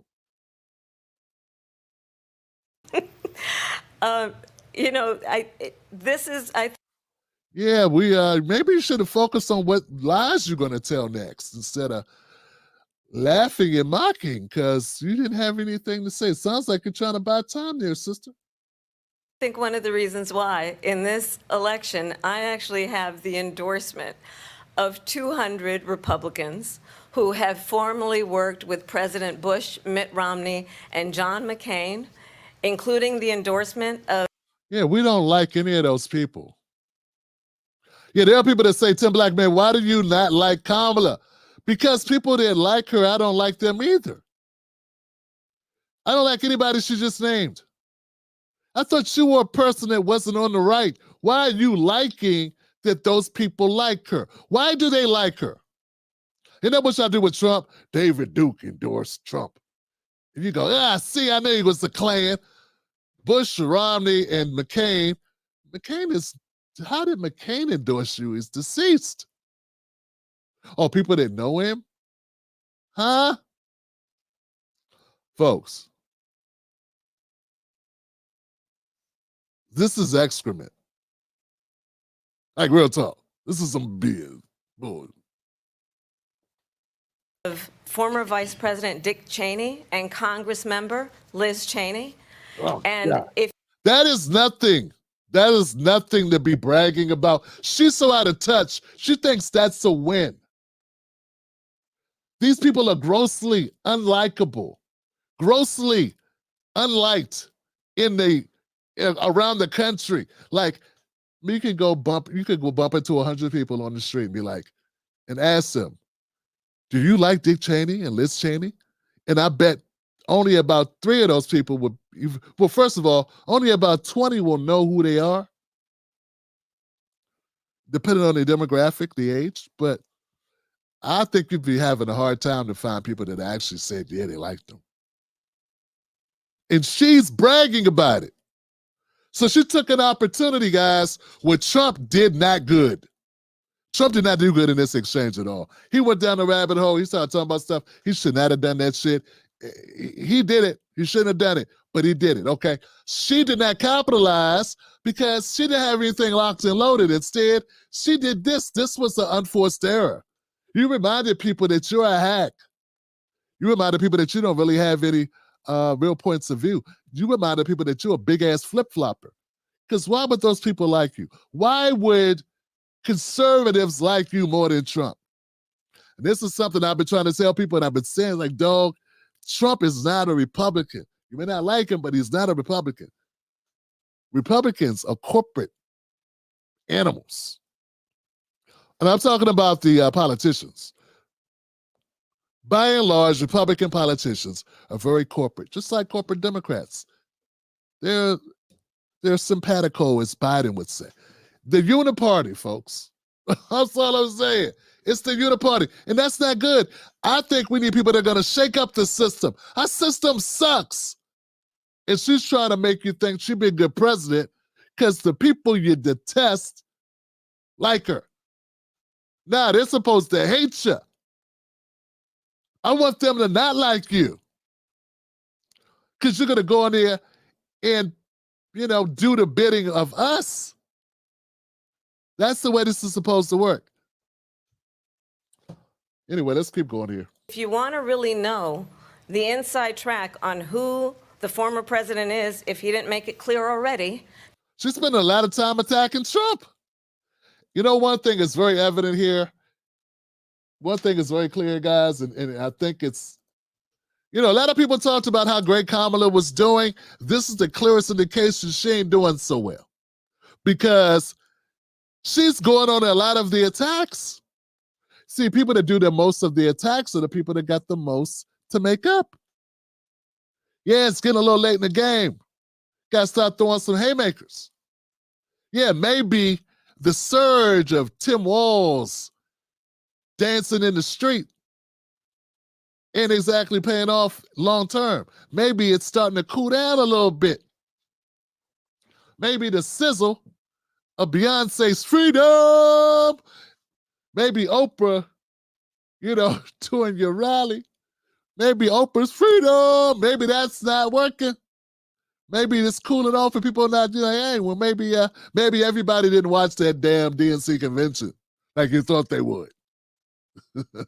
Maybe, I don't know, maybe D.L. Hughley's influence has been greatly overestimated. Maybe Ricky Smiley's impact on the electorate is a little less than you expected. Maybe Plies doesn't have quite the following you expected him to have. But what the hell, it was $10,000 well spent. Just ask people who have worked with him. His former chief of staff, a 4-star general, has said he has contempt for the Constitution of the United States. His former national security advisor has said he is dangerous and unfit. His former Secretary of Defense has said the nation... So that's what this is, huh? This is a debate. Where's the questions, David and Lindsay? Where's the questions? Oh, that's right. This is a roast Trump session. This ain't a damn debate, because debates you ask questions. You be asking her something. You be like, yo, I'm sorry, Mrs. VP Harris, we got questions we need to get to. No one asked you to do your best 10 minutes of Trump takedowns. Yeah. I don't know who's in your ear over there, but we got a show. We got a time constraint here. We got questions we need to ask you about actual policies. Hey, here goes one. Poverty, homelessness, reparations, Black agenda. There's some things here we could talk about. School systems. There goes 5 things off the top of the head. I'm thinking they didn't stop her ass from doing this to ask any of them. Not a one. They're amazing. And somehow Kamala cooked Trump. Now, Kamala cooked the books. Just like she cooked them grains in her tub. Yuck. That's as bad as putting light in your body to cure COVID.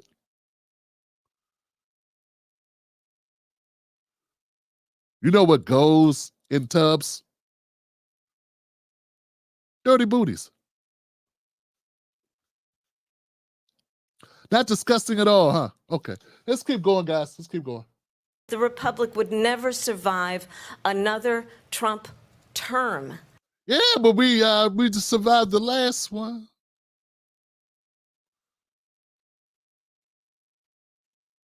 Maybe Biden. You know who wouldn't survive another term? Biden. The guy you said was fine. You said he was good to go. Sharpest guy in the room. Sharp as a tack, that Biden. Not a problem. This guy he's on top of it, man. He's amazing. Biden doesn't know where his shoes are. Couldn't find his shoes, his keys, or his own back of his hand. Come on, Johnson. And when we listen to this kind of rhetoric, when the issues... Man, they're letting her do this. This is the bad teacher at Catholic school. I never went to a Catholic school, but I heard about the evil teacher that had the ruler and hit you with it. Pap, pap, pap, pap, pap. You know what I'm saying? I heard about this. That's what she is. This is not being a prosecutor. I know Kamala doesn't have any kids, but damn it, Trump's not your baby. It's not your son. Who are you talking to, lady? I'd have been like, who the hell is she talking to? You know, come get this person. She didn't breastfeed me. Whose mama is she? Whose mama is she mama in? Mamala? Somebody come get Obama. Come get Obama, man. Something's going on, man. Somebody get her a volume, a shot of wine, or something. Do what you do. Get her some mimosas, whatever she usually does to self-medicate. That makes her get off the stick, the witch. What is this? This is horrible, man. that affect the American people. How long they gonna let her go with this? Guys, I did not realize she went on this long. I must have went to the bathroom when she kept talking, Johnson. This is ridiculous. People are not being addressed. I think the choice is clear in this election. President Trump, I'll give you a quick minute to respond here. Really? Thank you. You gave her 20 minutes to say a bunch of stuff she shouldn't have been able to say. They had nothing to do with any questions. Because when I hear that, see, I'm a different kind of a person. I fired most of those people. Not so graciously. They did bad things or a bad job. I fired them. They never fired one person.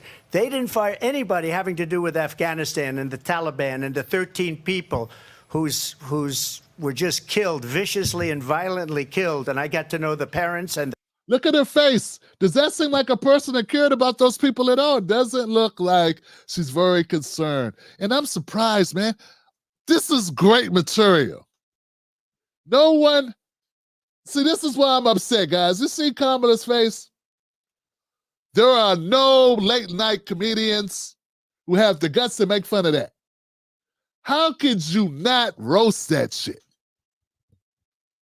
How could you not do a bit about that? Come on, man. That punchline's right there, man. Oh my God. That's the dick. That's the damn it, that's the Drew Carey face. That's the Curry face, Jim Curry. That's the Jim Curry face of the week right there. That is Fire Marshal Bill. Let me tell you something, face. Let me tell you something, face ass Vice President. Let me tell you something. Right over here. Come on, guys. I'm sure Kamala doesn't know what that is because that's Black culture. She would not be aware of it. But what I'm saying is, guys, this is why I'm saying comedians, they were spending their whole time roasting. Comedians were spending all their time roasting the people to benefit politicians when they should be roasting the politicians for the benefit of the people. If this right here, if you are a comedian and you did not roast the shit out of her, oh, come on, guys. She's the evil school teacher. And yeah, Trump looks like he's about to pass his kidney stone, but look at her. You can't make this shit up. the family. They didn't fire. They should have fired all those generals, all those top people, because that was one of the most incompetently handled situations anybody has ever seen. Yeah, all of a sudden things got serious. Look at her looking for help. She's looking over at David like, all right, David, get me up out of here, Johnson. Come on, Johnson, we paid you well. You want a good job in the future, don't you? Come on, Lindsay, come on, so roll. Let's get up out of here. He's hitting below the belt. He's hitting me with real shit. I'm not able to deal with this. Help, smoke signal. Look at her. She's looking for help from the refs.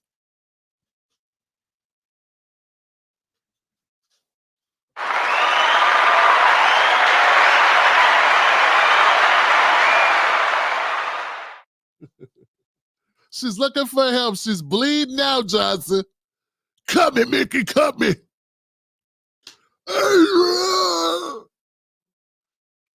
I'm not quitting. Rocky face. That's a good punch. Trump, she was roasting Trump on superficial nonsense. And Trump sat there and loaded up a heat-seeking missile called Afghanistan pullout. She wasn't expecting that. She got caught laughing. Blah!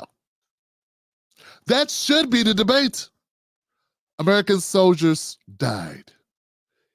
Afghanis who risked their lives to help us died probably horrible deaths as well.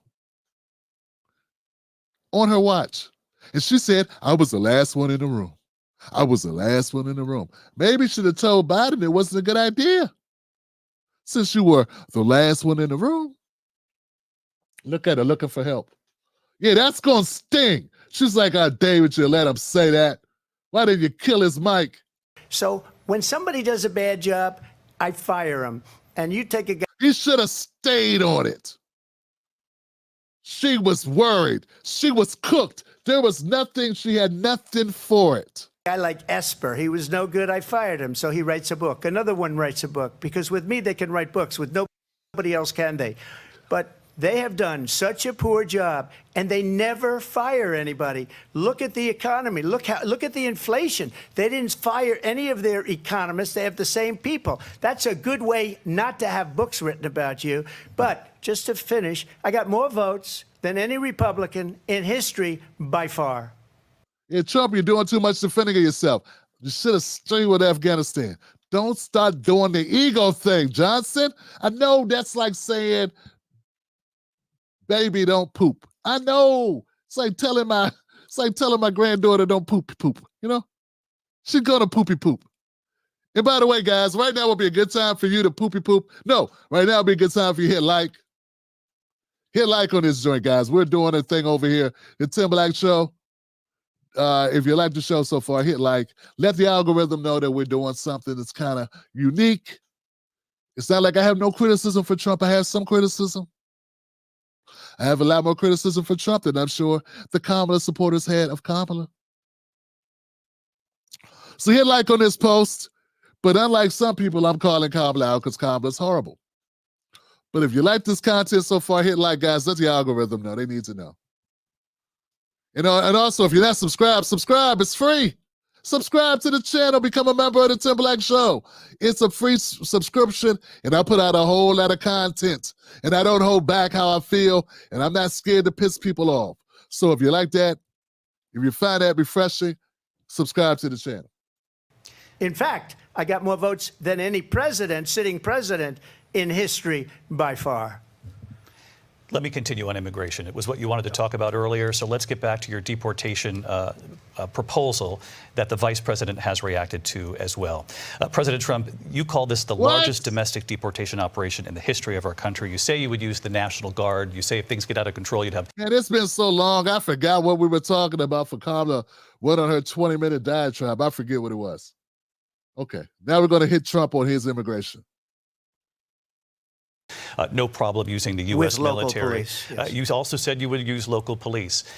How would you deport 11 million undocumented immigrants? I know you believe that number is much higher. Take us through this. What does this look like? Will authorities be going door to door in this country? Yeah, it is much higher because of them. They allowed criminals, many millions of criminals. They allowed terrorists. They allowed common street criminals. They allowed people to come in, drug dealers, to come into our country, and they're now in the United States and told by their countries like Venezuela, don't ever come back or we're going to kill you. Do you know that crime in Venezuela? How you gonna get those people about, Trump? How you gonna get rid of them? What you gonna do, Trump? I want to hear this. Venezuela and crime in countries all over the world is way down. You know why? Because they've taken their criminals off the street and they've given them to her to put into our country. And this will be one of the greatest mistakes in history for them to allow. And I think they probably did it because they think they're going to get votes, but it's not worth it because they're destroying the fabric of our country by what they've done. There's never been anything done like this at all. They've destroyed the fabric of our country. Millions of people let in, and all over the world, crime is down all over the world except here. Crime here is up and through the roof. Despite their fraudulent statements that they made, crime in this country is through the roof. And we have a new form of crime. It's called migrant crime, and it's happening at levels that nobody thought possible. President Trump, as you know, the FBI says overall violent crime is actually coming down in this country. But Vice Excuse me, President the Harris, FBI they were defrauding statements. They didn't include the worst cities. They didn't include the cities with the worst crime. It was a fraud, just like their number of 818,000 jobs that they said they created turned out to be a fraud. President Trump, thank you. I'll let you respond, Vice President Harris. Well, I think this is so rich coming from someone who has been prosecuted for national security crimes. The question was about immigration. Why every time immigration comes up, she goes at Trump and doesn't answer the question. And David Muir doesn't require her to. Yeah, he brings up the 11 million immigrants. Does that bring up how they got here? Does that bring up the person that's at least half responsible? No, the third responsible? No responsibility? Okay. Economic crimes, election interference, has been found liable for sexual assault, and his next big court appearance is in November at his own criminal sentencing.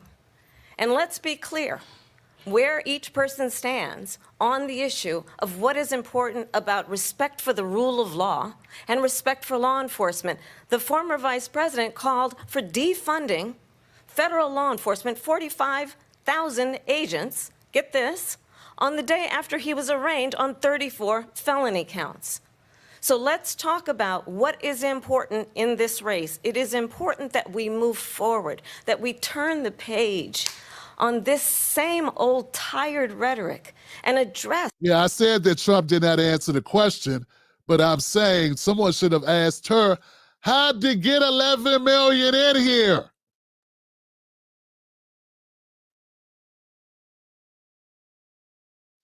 If you're going to have a conversation about 11 million undocumented people are in the country, you should start with how the hell did we get 11 million people conservatively in the country?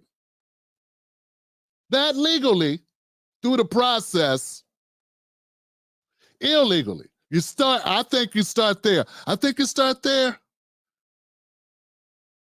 Hey, you come in the house, it's a mess. I got kids. I come in, house is a mess. I say, hey, how did all the food in the cabinet get on the floor? That's first thing. Then we say, all right, now how are we gonna clean this up? I know it hurts to say it that way because it's too basic. Because then you can't be phony baloney, you know what I'm saying? You can't, because that's kind of takes out the biases you can have. I'm just being basic.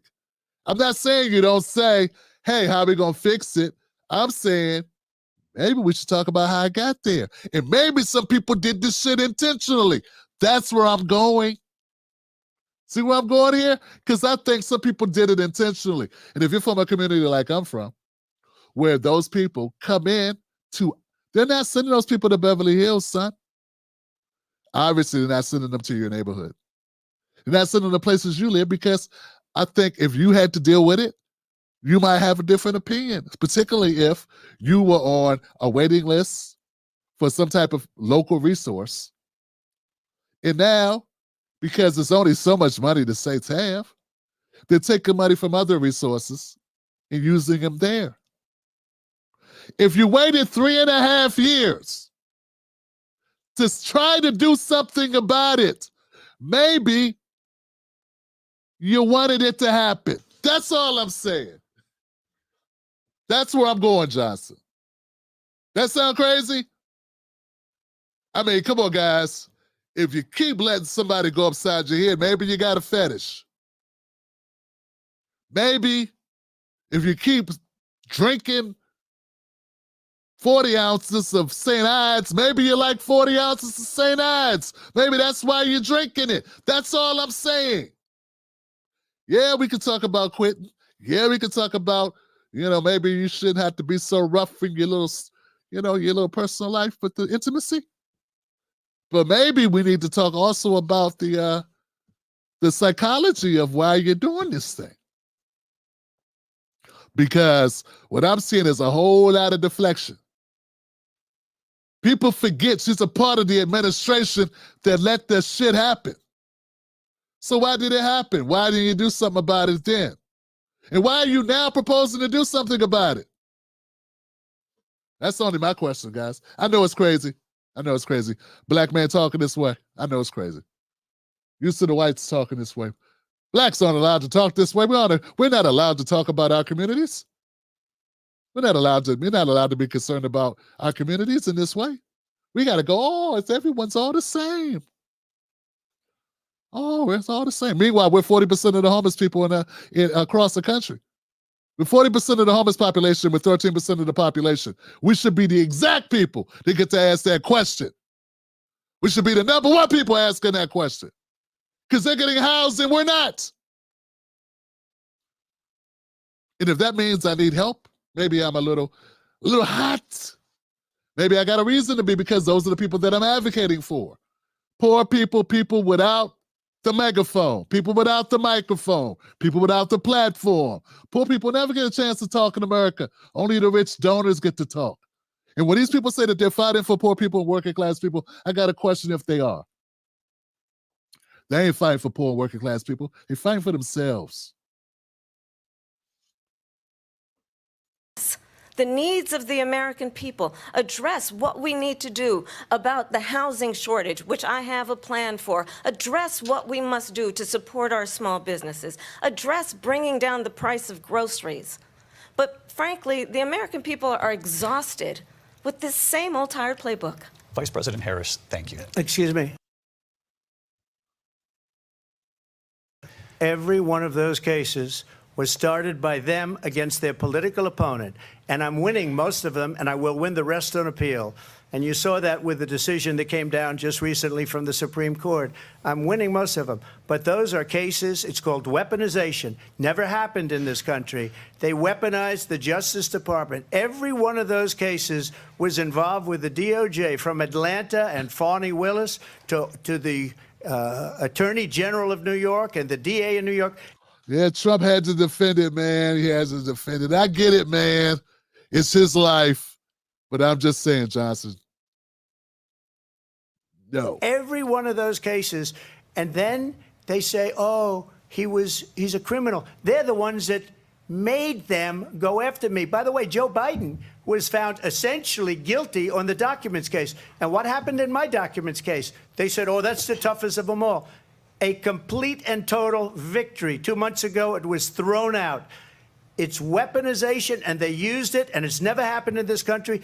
They used it to try and win an election. They're fake cases. President Trump, thank you. A really quick response here, Vice President Harris, on this notion of weaponization of the Justice Department. Well, let's talk about extreme and understand the context in which this election in 2024 is taking place. The United States Supreme Court recently ruled that the former president would essentially be immune from any misconduct if he were to enter the White House again.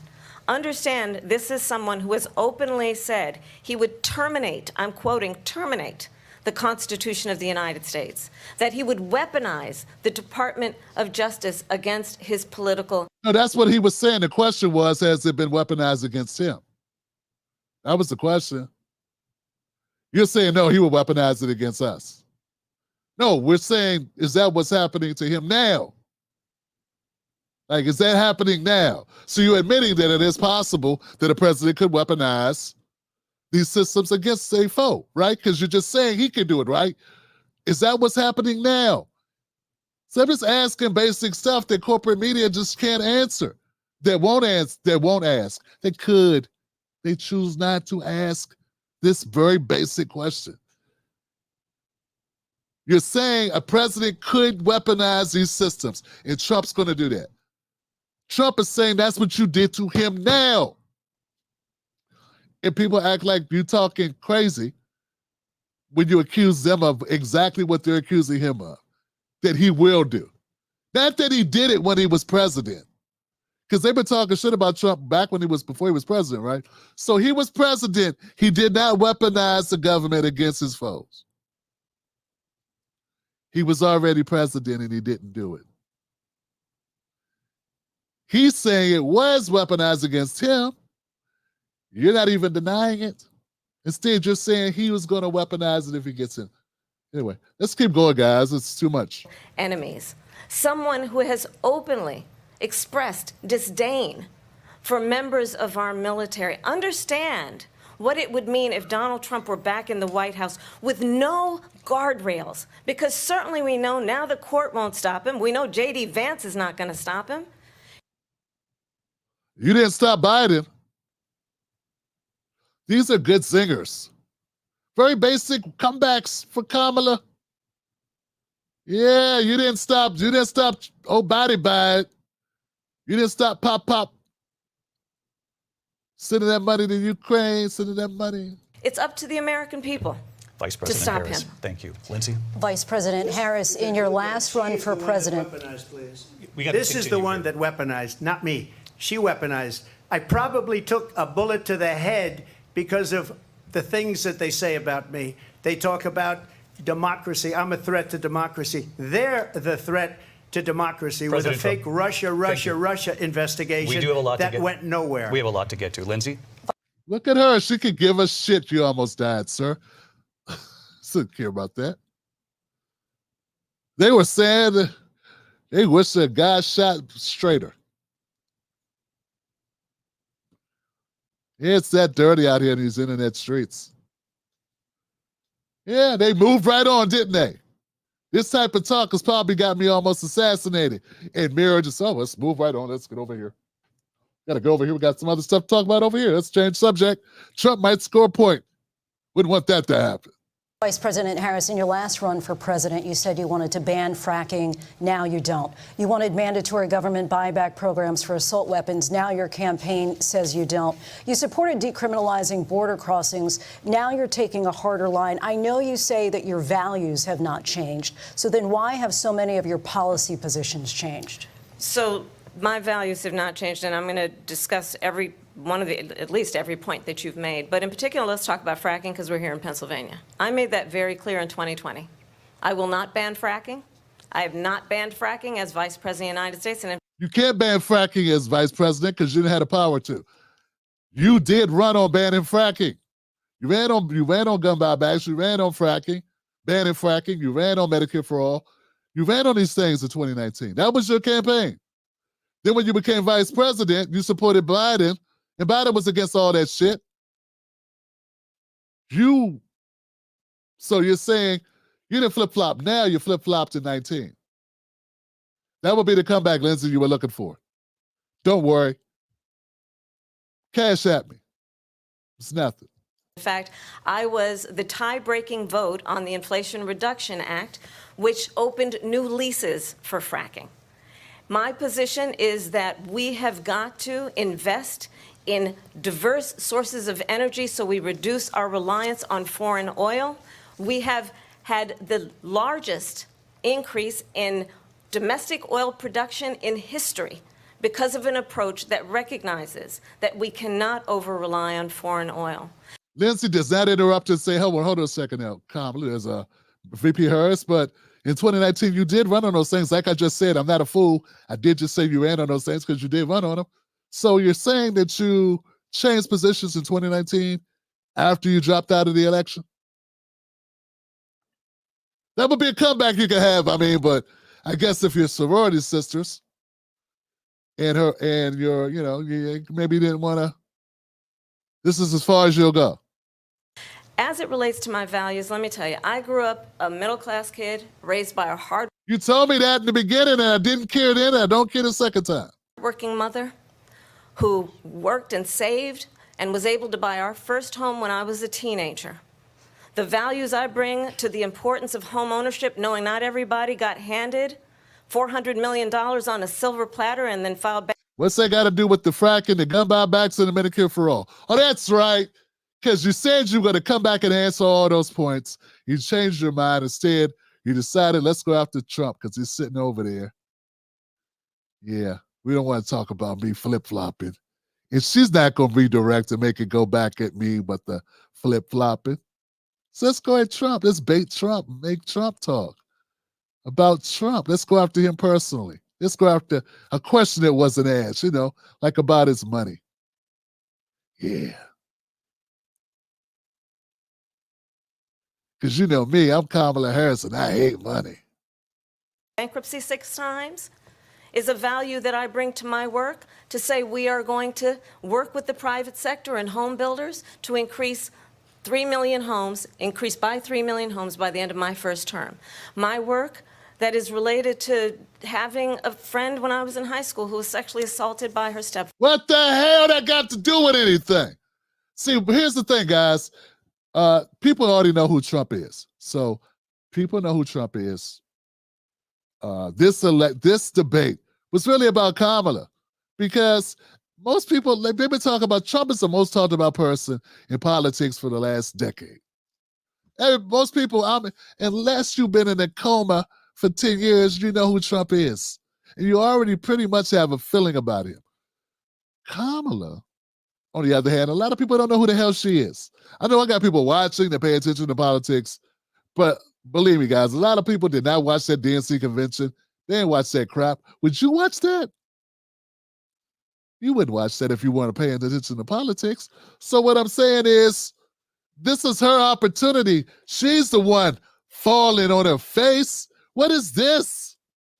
She's supposed to be, there have been black people all across this country, black, white, Latino, Asian, Native American, asking about what are Kamala's policies and why she changed them from what I understand.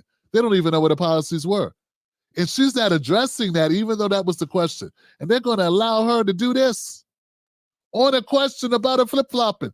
She talked about one and she lied. She contradicted what Lindsay said when Lindsay said, hey, you flip-flopped in 2019. You ran on this. Maybe I'm wrong. Maybe Lindsay's going to stick it to her. Father. And my focus then on protecting women and children from violent crime is based on a value that is deeply grounded in the importance of standing up for those who are most vulnerable.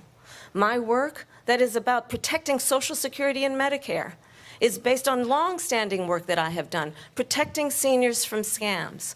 My values have not changed. And what is important is that there is a president. She asked you, did your positions change? Folks, this is her stump speech. She is saying her stump speech. In her stump speech, she never says why her positions changed. Someone protested and said, it'll be enough if you just say you had the same values. People are too dumb to know the difference. Yeah, I have the position that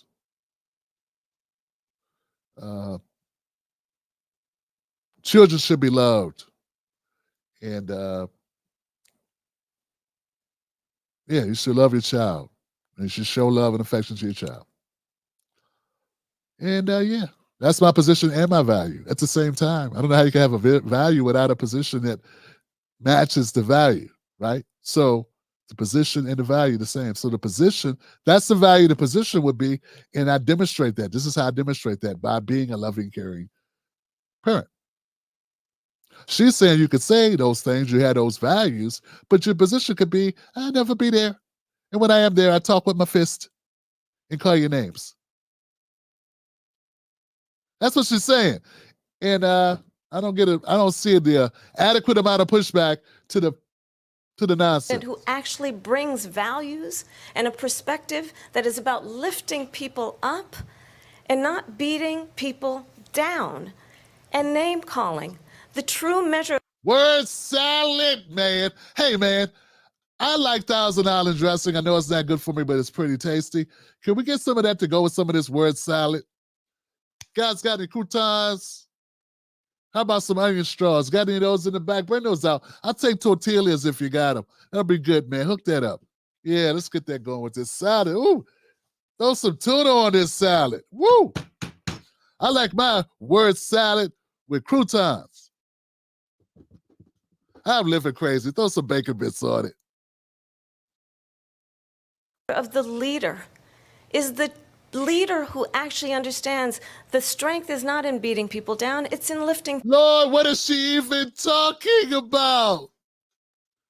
See, oh, Trump goes on these crazy rants. What's this? No, seriously, what is this? This ain't even a debate. This is a roasting session of Donald Trump. And Kamala's coming out moment. I'm coming out. Let me tell you about myself.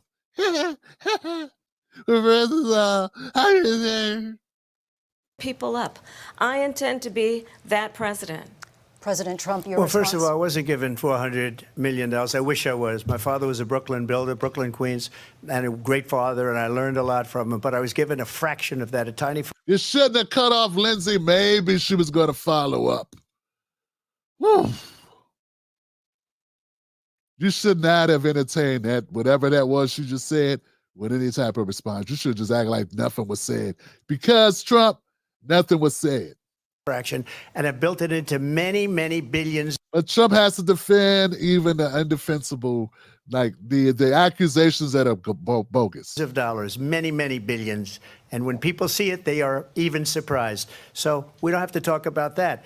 Fracking, she's been against it for 12 years. Defund the police, she's been against that forever. She gave all that stuff up very wrongly, very horribly, and everybody's laughing at it, okay? They're all laughing at it. She gave up at least 12 and probably 14 or 15 different policies. Like, she was big on defund the police. In Minnesota, she went out, wait a minute, I'm talking now, if you don't mind, please.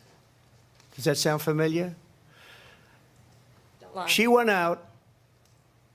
went out in Minnesota and wanted to let criminals that killed people, that burned down Minneapolis. Kamala Harris wanted to eliminate ICE. And now she's beating up on Trump, saying he stopped them from an immigration reform bill and all the ICE agents they would have hired. And she's calling him the liar. And then you say, Tim, why don't you like Kamala? Went out and raised money to get him out of jail.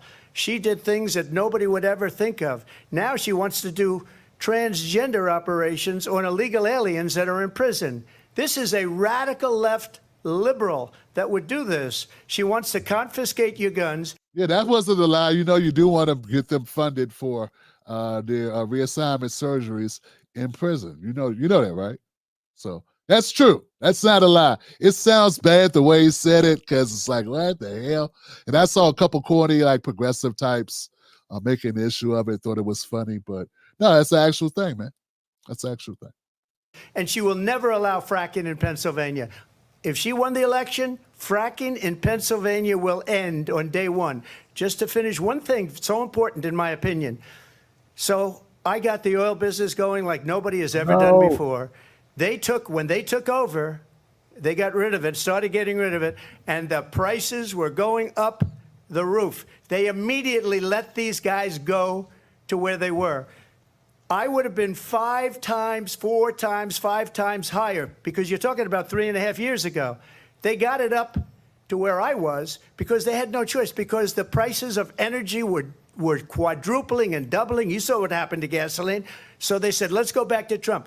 But if she won the election, the day after that election, they'll go back to destroying our country, and oil will be dead, fossil fuel will be dead, we'll go back to windmills, and we'll go back to solar, where they need a whole desert to get some energy to come out. You ever see a solar plant? By the way, I'm a big fan of solar, but they take 400, 500 acres of desert President soil. Trump, we have a These lot are of not good issues things that we for the have to get to. environment, We're as she out of time. understands. Thank you. Lindsay, thank you. We have an election in just 56 days.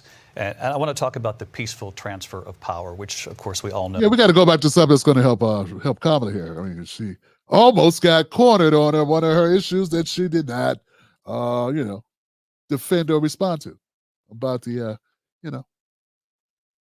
about stuff. Yeah, let's move on. Was a cornerstone of our democracy and the role of a president in a moment of crisis. Mr. President, on January 6th, you told your supporters to march to the Capitol. You said you would be right there with them. The country and the world saw what played out at the Capitol that day, the officers coming under attack. Aides in the West Wing say you watched it unfold on television off the Oval Office. You did send out tweets, but it was more than 2 hours before you sent out that video message telling your supporters to go home. Is there anything you regret about what you did on that day? You just said a thing that isn't covered. Peacefully and patriotically, I said during my speech, not later on. Peacefully and patriotically. And nobody on the other side was killed. Ashley Babbitt was shot by an out-of-control police officer that should have never, ever shot her. It's a disgrace. But we didn't do this group of people that have been treated so badly. I ask, what about all the people that are pouring into our country and killing people that she allowed to pour in? She was the border czar, remember that. She was the border czar. She doesn't want to be called the border czar because she's embarrassed by the border. In fact, she said at the beginning, oh, I'm surprised you're not talking about the border yet. That's because she knows what a bad job they've done. What about those people? What are they going to be prosecuted? Yeah, why would you say you don't want to, he's going to talk about it if you wanted him to talk about it? You didn't want him to talk about it. You thought maybe that'll keep him from talking about it. Right? I mean, what? This guy's so stupid. I'm so smart. What? People are buying what I do. They love this. When are these people from countries all over the world, not just South America, they're coming in from all over the world, David, all over the world, and crime rates are down all over the world because of it. But let me just ask you. David, when are those people going to be prosecuted? When are the people that burned down Minneapolis going to be prosecuted? Or in Seattle, they went into Seattle, they took over a big percentage of the city of Seattle. When are those people going to be prosecuted? Is there anything Donald Trump regrets about what he did on January 6th? What did he do? But let me just ask you. You might ask her that question. You were the president. You were watching it unfold on television. It's a very simple question as we move forward toward another election. Is there anything you regret about what you did on that day? Yes or no? I had nothing to do with that other than they asked me to make a speech. I showed up for a speech. I said, I think it's going to be big. I went to Nancy Pelosi and the mayor of Washington, D.C., and the mayor put it back in writing, as you know. I said, this is going to be a very big rally or whatever you want to call it. And again, it wasn't done by me. It was done by others. I said, I'd like to give you 10,000 National Guard or soldiers. They rejected me. Nancy Pelosi rejected me. It was just 2 weeks ago. Her daughter has a tape of her saying she is fully responsible for what happened. They want to get rid of that tape. It would have never happened if Nancy Pelosi and the mayor of Washington did their jobs. I wasn't responsible for security. Nancy Pelosi was responsible. She didn't do her job. That would be kind of an important point. I never heard it until this debate that he said he offered 10,000 soldiers or National Guards to help police this thing because he knew it was going to be a big rally. And they turned him down. Here's my question, guys. If Trump wanted to try to overthrow the government and stage a coup, why would he offer to have soldiers there in National Guard? But Tim Anderson Cooper said, but Tim Roland Martin said, but Tim Joy Reid said, but Tim. And I saw something in the film on the video. I'm just saying, I'm just being basic, Johnson. If someone wants to break into a house, they don't offer to have cops come over and guard it. Why? Because they thought it'd be a great test of skill. They want to show we can pull this off. We want some obstacles in our way here. Nah, that don't make any damn sense, Johnson. So if you're not going to respond to his point and say that's inaccurate, that's not true, Let's see what David Vermeer says. The question was about you as president, not about former Speaker Pelosi. But Well, it's not about the conditions that were there, that were present. No, we don't want the truth. We want you to say, if you will admit that you caused it.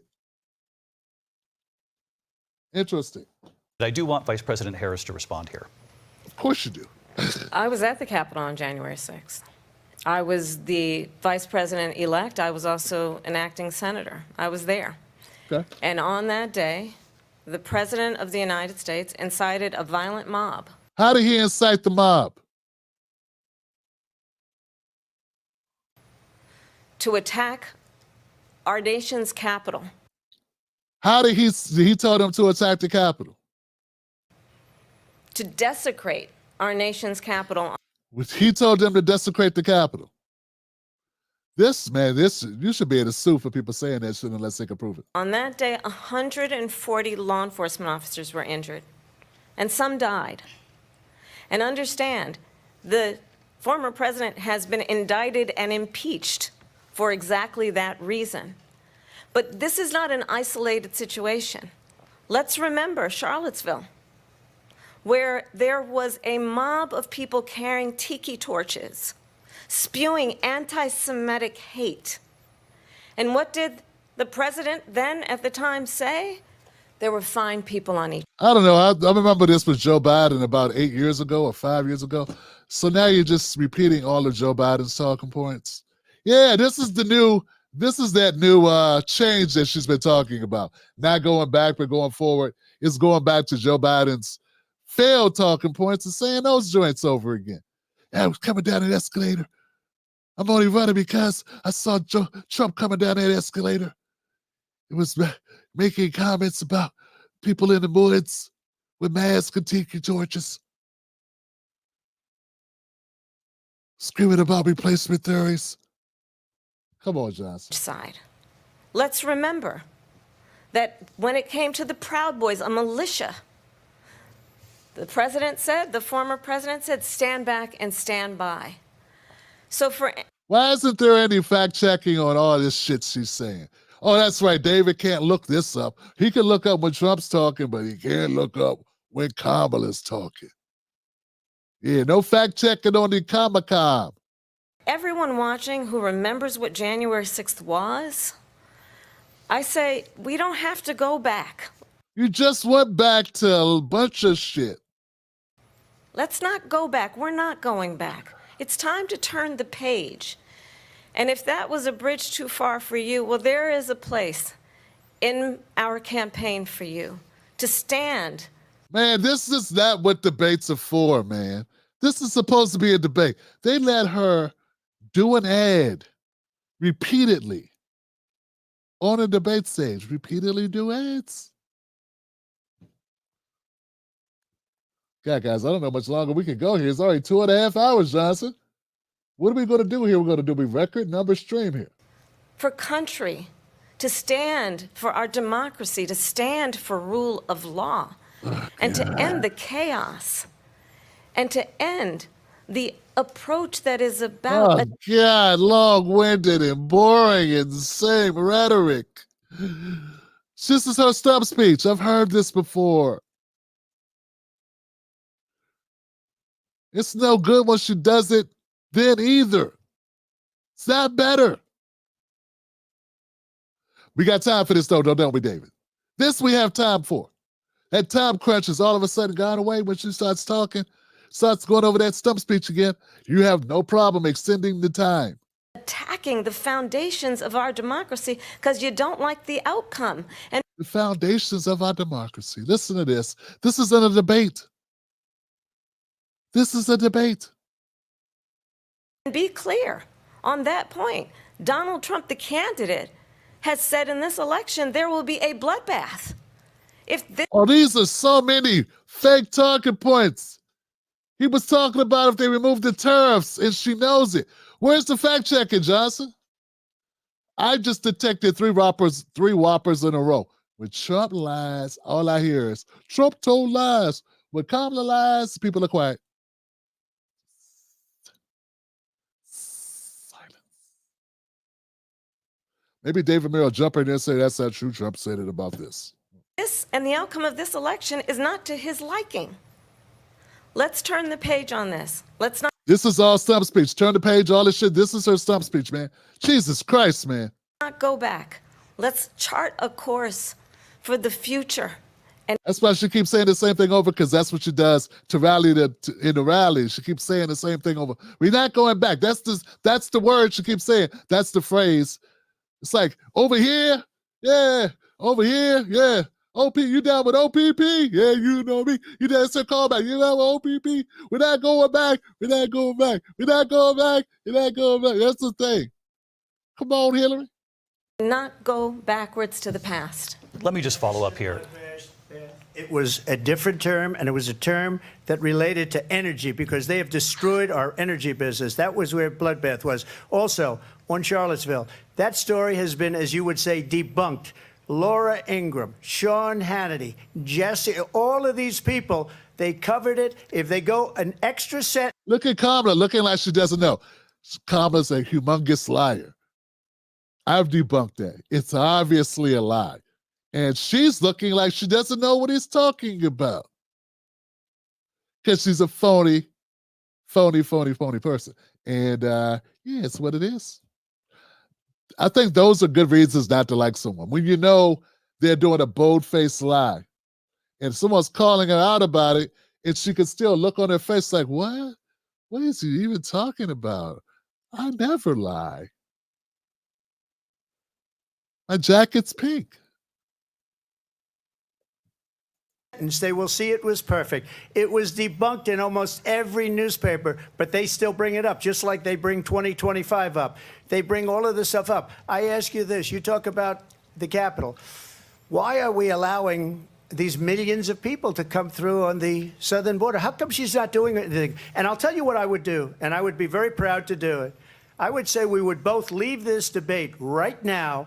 I'd like to see her go down to Washington, D.C. during this debate, because we're wasting a lot of time. Go down to, because she's been so bad, it's so ridiculous.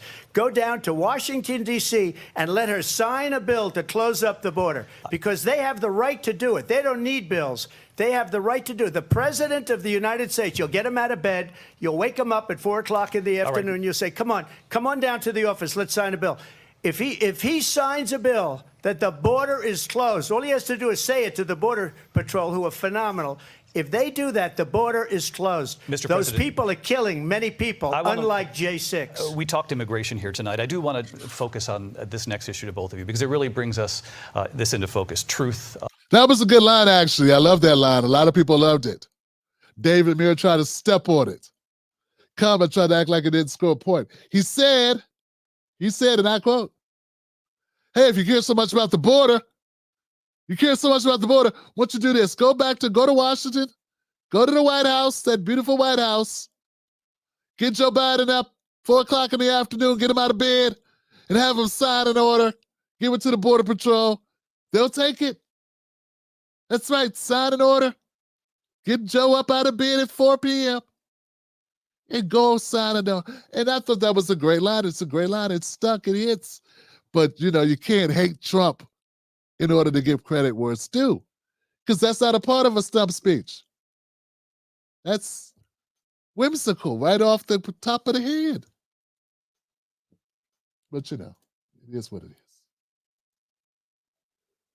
Where are we in these times that we're living in. Mr. President, for 3.5 years after you lost the 2020 election, you repeatedly falsely claimed that you won, many times saying you won in a landslide. In the past couple of weeks leading up to this debate, you have said, quote, you lost by a whisker, that you, quote, didn't quite make it, that you came up a little bit short. I said that? Are you now acknowledging that you lost in 2020? No, I don't acknowledge that at all. But I you said did that say sarcastically. That. You know that. It was said, oh, we lost by a whisker. That was said sarcastically. Look, there's so much proof. All you have to do is look at it. And they should have sent it back to the legislatures for approval. I got almost 75 million votes, the most votes any sitting president has ever gotten. I was told if I got 63, which was what I got in 2016, you can't be beaten. The election, people should never be thinking about an election as fraudulent. We need two things. We need walls, and we have to have it. We have to have borders, and we have to have good elections. Our elections are bad. And a lot of these illegal immigrants coming in, they're trying to get them to vote. They can't even speak English. They don't even know what country they're in practically. And these people. Kamala don't like that because the real root of who Kamala, I think maybe she might actually be supportive of immigrants. She was a big time supporter of them when she was running. Look at her face. But now she's not, because that's not going to get in the White House. People are trying to get them to vote, and that's why they're allowing them to come into our country. I did watch all of these pieces of video. I didn't detect the sarcasm, lost by a whisker. We didn't quite make it. And we should just point out here as clarification, and you know this, you and your allies, 60 cases in front of many judges, many of them. A lot of fact checks he had locked and loaded for Trump. Not so many for Kamala. In fact, I don't think there were any for Kamala. Do people realize she's running for president? You know, there's two candidates here, right? Yeah, if you're going to do research on Trump, maybe you should do some on Kamala. I mean, these are just thoughts. What do I know, man? I don't know anything. Not a professional liar like yourself. Judge looked at it and said they said no we didn't have widespread standing. fraud. That's the other thing. They said we didn't have standing, a technicality. Can you imagine a system where a person in an election doesn't have standing? The president of the United States doesn't have standing. That's how we lost. If you look at the facts, and I'd love to have you'll do a special on it. I'll show you Georgia, and I'll show you Wisconsin, and I'll show you Pennsylvania, and I'll show you. We have so many facts and statistics, but you know what? That doesn't matter, because we have to solve the problem that we have right now. That's old news. And the problem that we have right now is we have a nation in decline, and they have put it into decline. We have a nation that is dying, David. Mr. President, thank you. Vice President Harris, you heard the president there tonight. He said he didn't say that he lost by a whisker. So he still believes he did not lose the election that was won by President Biden and yourself.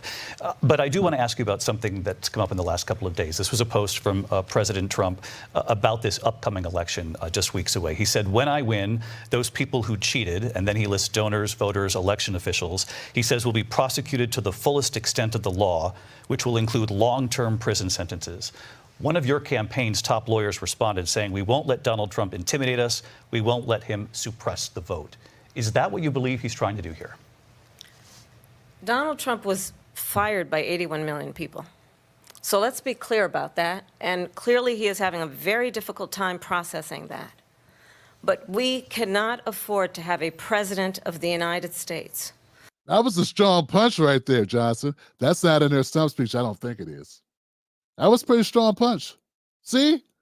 Unbiased. That was a good punch. I wonder if Trump is going to punch back. Let's be as unbiased when he punches back, shall we? Who attempts, as he did in the past, to upend the will of the voters in a free and fair election. And I'm going to tell you that I have traveled the world as Vice President of the United States, and world leaders are laughing at Donald Trump. Did you travel to the border? Just questioning. I have talked with military leaders, some of whom worked with you, and they say you're a disgrace. And when you then talk in this... She's talking to him. Yeah, it's kind of funny, I think. It's kind of funny because I got a feeling if he talked to her like that, I got a feeling they would be calling him racist, misogynist, woman beater. Right? No, Tim. You're exaggerating, Tim. No one would do that. ...way in a presidential debate and deny what over and over again are court cases you have lost because you did, in fact, lose that election. It leads one to believe that perhaps we do not have in the candidate to my right the temperament or the ability to not be confused about facts. God, man, she is long-winded and boring and contrived and condescending as hell, man. No wonder why you guys like her. That's deeply troubling, and the American people deserve better. I'll give you 1 minute to respond, Mr. President. Let me just say about world leaders. Viktor Orban, one of the most respected men, they call him a strong man. He's a tough person, smart, Prime Minister of Hungary. They said, why is the whole world blowing up? 3 years ago it wasn't. Why is it blowing up? He said, because you need Trump back as president. They were afraid of him. China was afraid, and I don't like to use the word afraid, but I'm just quoting him. China was afraid of him. North Korea was afraid of him. Look at what's going on with North Korea, by the way. He said Russia was afraid of him. I ended the Nord Stream 2 pipeline, and Biden put it back on day one, but he ended the XL pipeline. The XL pipeline in our country, he ended that. But he let the Russians build a pipeline going all over Europe and heading into Germany, the biggest pipeline in the world. Look, Viktor Orban said it. He said the most respected, most feared person is Donald Trump. We had no problems when Trump was president, but when this weak, pathetic man that you saw at a debate just a few months ago, that if he weren't in that debate, he'd be running instead of her. She got no votes. He got 14 million votes. What you did, you talk about a threat to democracy. He got 14 million votes, and they threw him out of office. And you know what? I'll give you a little secret. He hates her. He can't stand her. But he got 14 million votes. They threw him out. She got 0 votes. And when she ran... And that's true, you know. That's why Biden does not like her. They're not friends, man. All that is acting that they do. And Obama never liked Biden. Yeah, that's acting that they do. That's all acting. That's all it is. Oh, you thought they were friends. Nah, man, not even close. That's funny, man. That's true. No one voted for Kamala. No one voted for her. I think that's a good singer. I wonder if liberal media led with that one today. When he said, hey, no one voted for her. It's facts. Did you fact check that one, David Muir? Lindsay, did you fact check that one? Is that one okay? She was the first one to leave because she failed, and now she's running. I don't understand it, but I'm okay with it because... Your time is up. First one to drop out. Look at her. Look at her face. Yeah, you're the first one to drop out. And then you get picked as VP, and then you get picked to be the nominee without even running for the nomination. What do we have here? What do we have here? It's crazy. I think we're going to do very well. We've got a lot more to get to. Turning now Yes. to the Israel-Hamas war and the hostages who are still... Oh, God, guys, I don't know, man. We might have to do 2 parts. Jesus Christ. This might have to be part 1. Anybody that show up for part 2 if we do a part 2 of this thing? What do you guys think? What are you thinking? What are you thinking, guys? Are we able to get through this? I don't know if I... Jesus Christ. Can we jump? Would it be disrespectful to jump to the end of this thing? Jesus Christ. What are you guys thinking? Jesus Christ, guys. I hate her too, Tobias. Buck, what do you think, brother? Johnny said he'd come back. I'm down for part 2. Yeah, man, I just don't think I can watch. I can't watch anymore. hey, Yvonne. This is to Yvonne. I love it, man. Yvonne says, I can't watch any more of this. This sounds like Richard Pryor joke.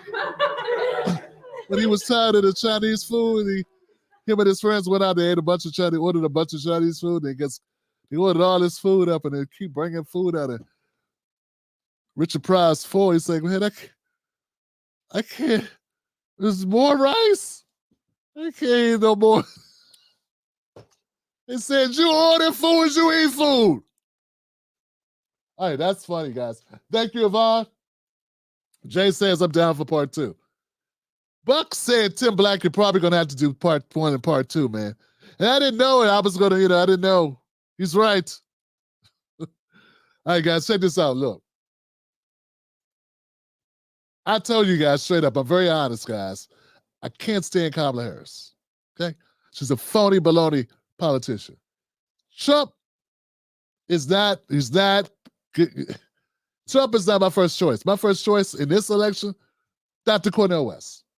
That's why I've interviewed him several times. He's been on this show several times. We all know that. I got T-shirts. I'm met him in person. We talked. This is my guy. That's my guy. Before this election, I was already a Cornel West supporter. Okay? So that's it. But as far as the election's going, guys, as far as this coverage, yeah, I know I'm scathing when it comes to Kamala because she's so phony. I don't think Trump is as phony as Kamala. That's why he keeps going back when he gets attacked. He actually cares about certain things. All Kamala does is grandstand to score political points. But you know what? Maybe things change in part two. If you like this content, you thought the show was pretty good, thought it was okay, a little long, I'll take that on this shit. But we only got the rest to go. But, we come back to Palestinians, come back to the war in Gaza. We'll come back to that point and we'll finish it off. Be here tomorrow for part two. Hit like on your way out the door. It'd be very helpful, guys, if you did that. I'd appreciate it. Also, what else? Join the Tim Black Wolfpack by going to Tim's Take Live on Patreon. Or you go to TimBlackTV.com. You can find me there. What else? I think that's it. Remember, like I always say, don't let nobody take your cornbread. That's your cornbread. Don't let Kamala take your cornbread. Don't let Trump take your cornbread. Keep your cornbread. I love you. I appreciate you. And that's it. I see you tomorrow. Same bad channel, same bad time. Thank you for everybody that tuned in. Let me check comments real quick. Any new comments? No new comments. And we are out of here. What else? Oh, I know. Where my girls at? Has anyone seen my young ladies? My girls.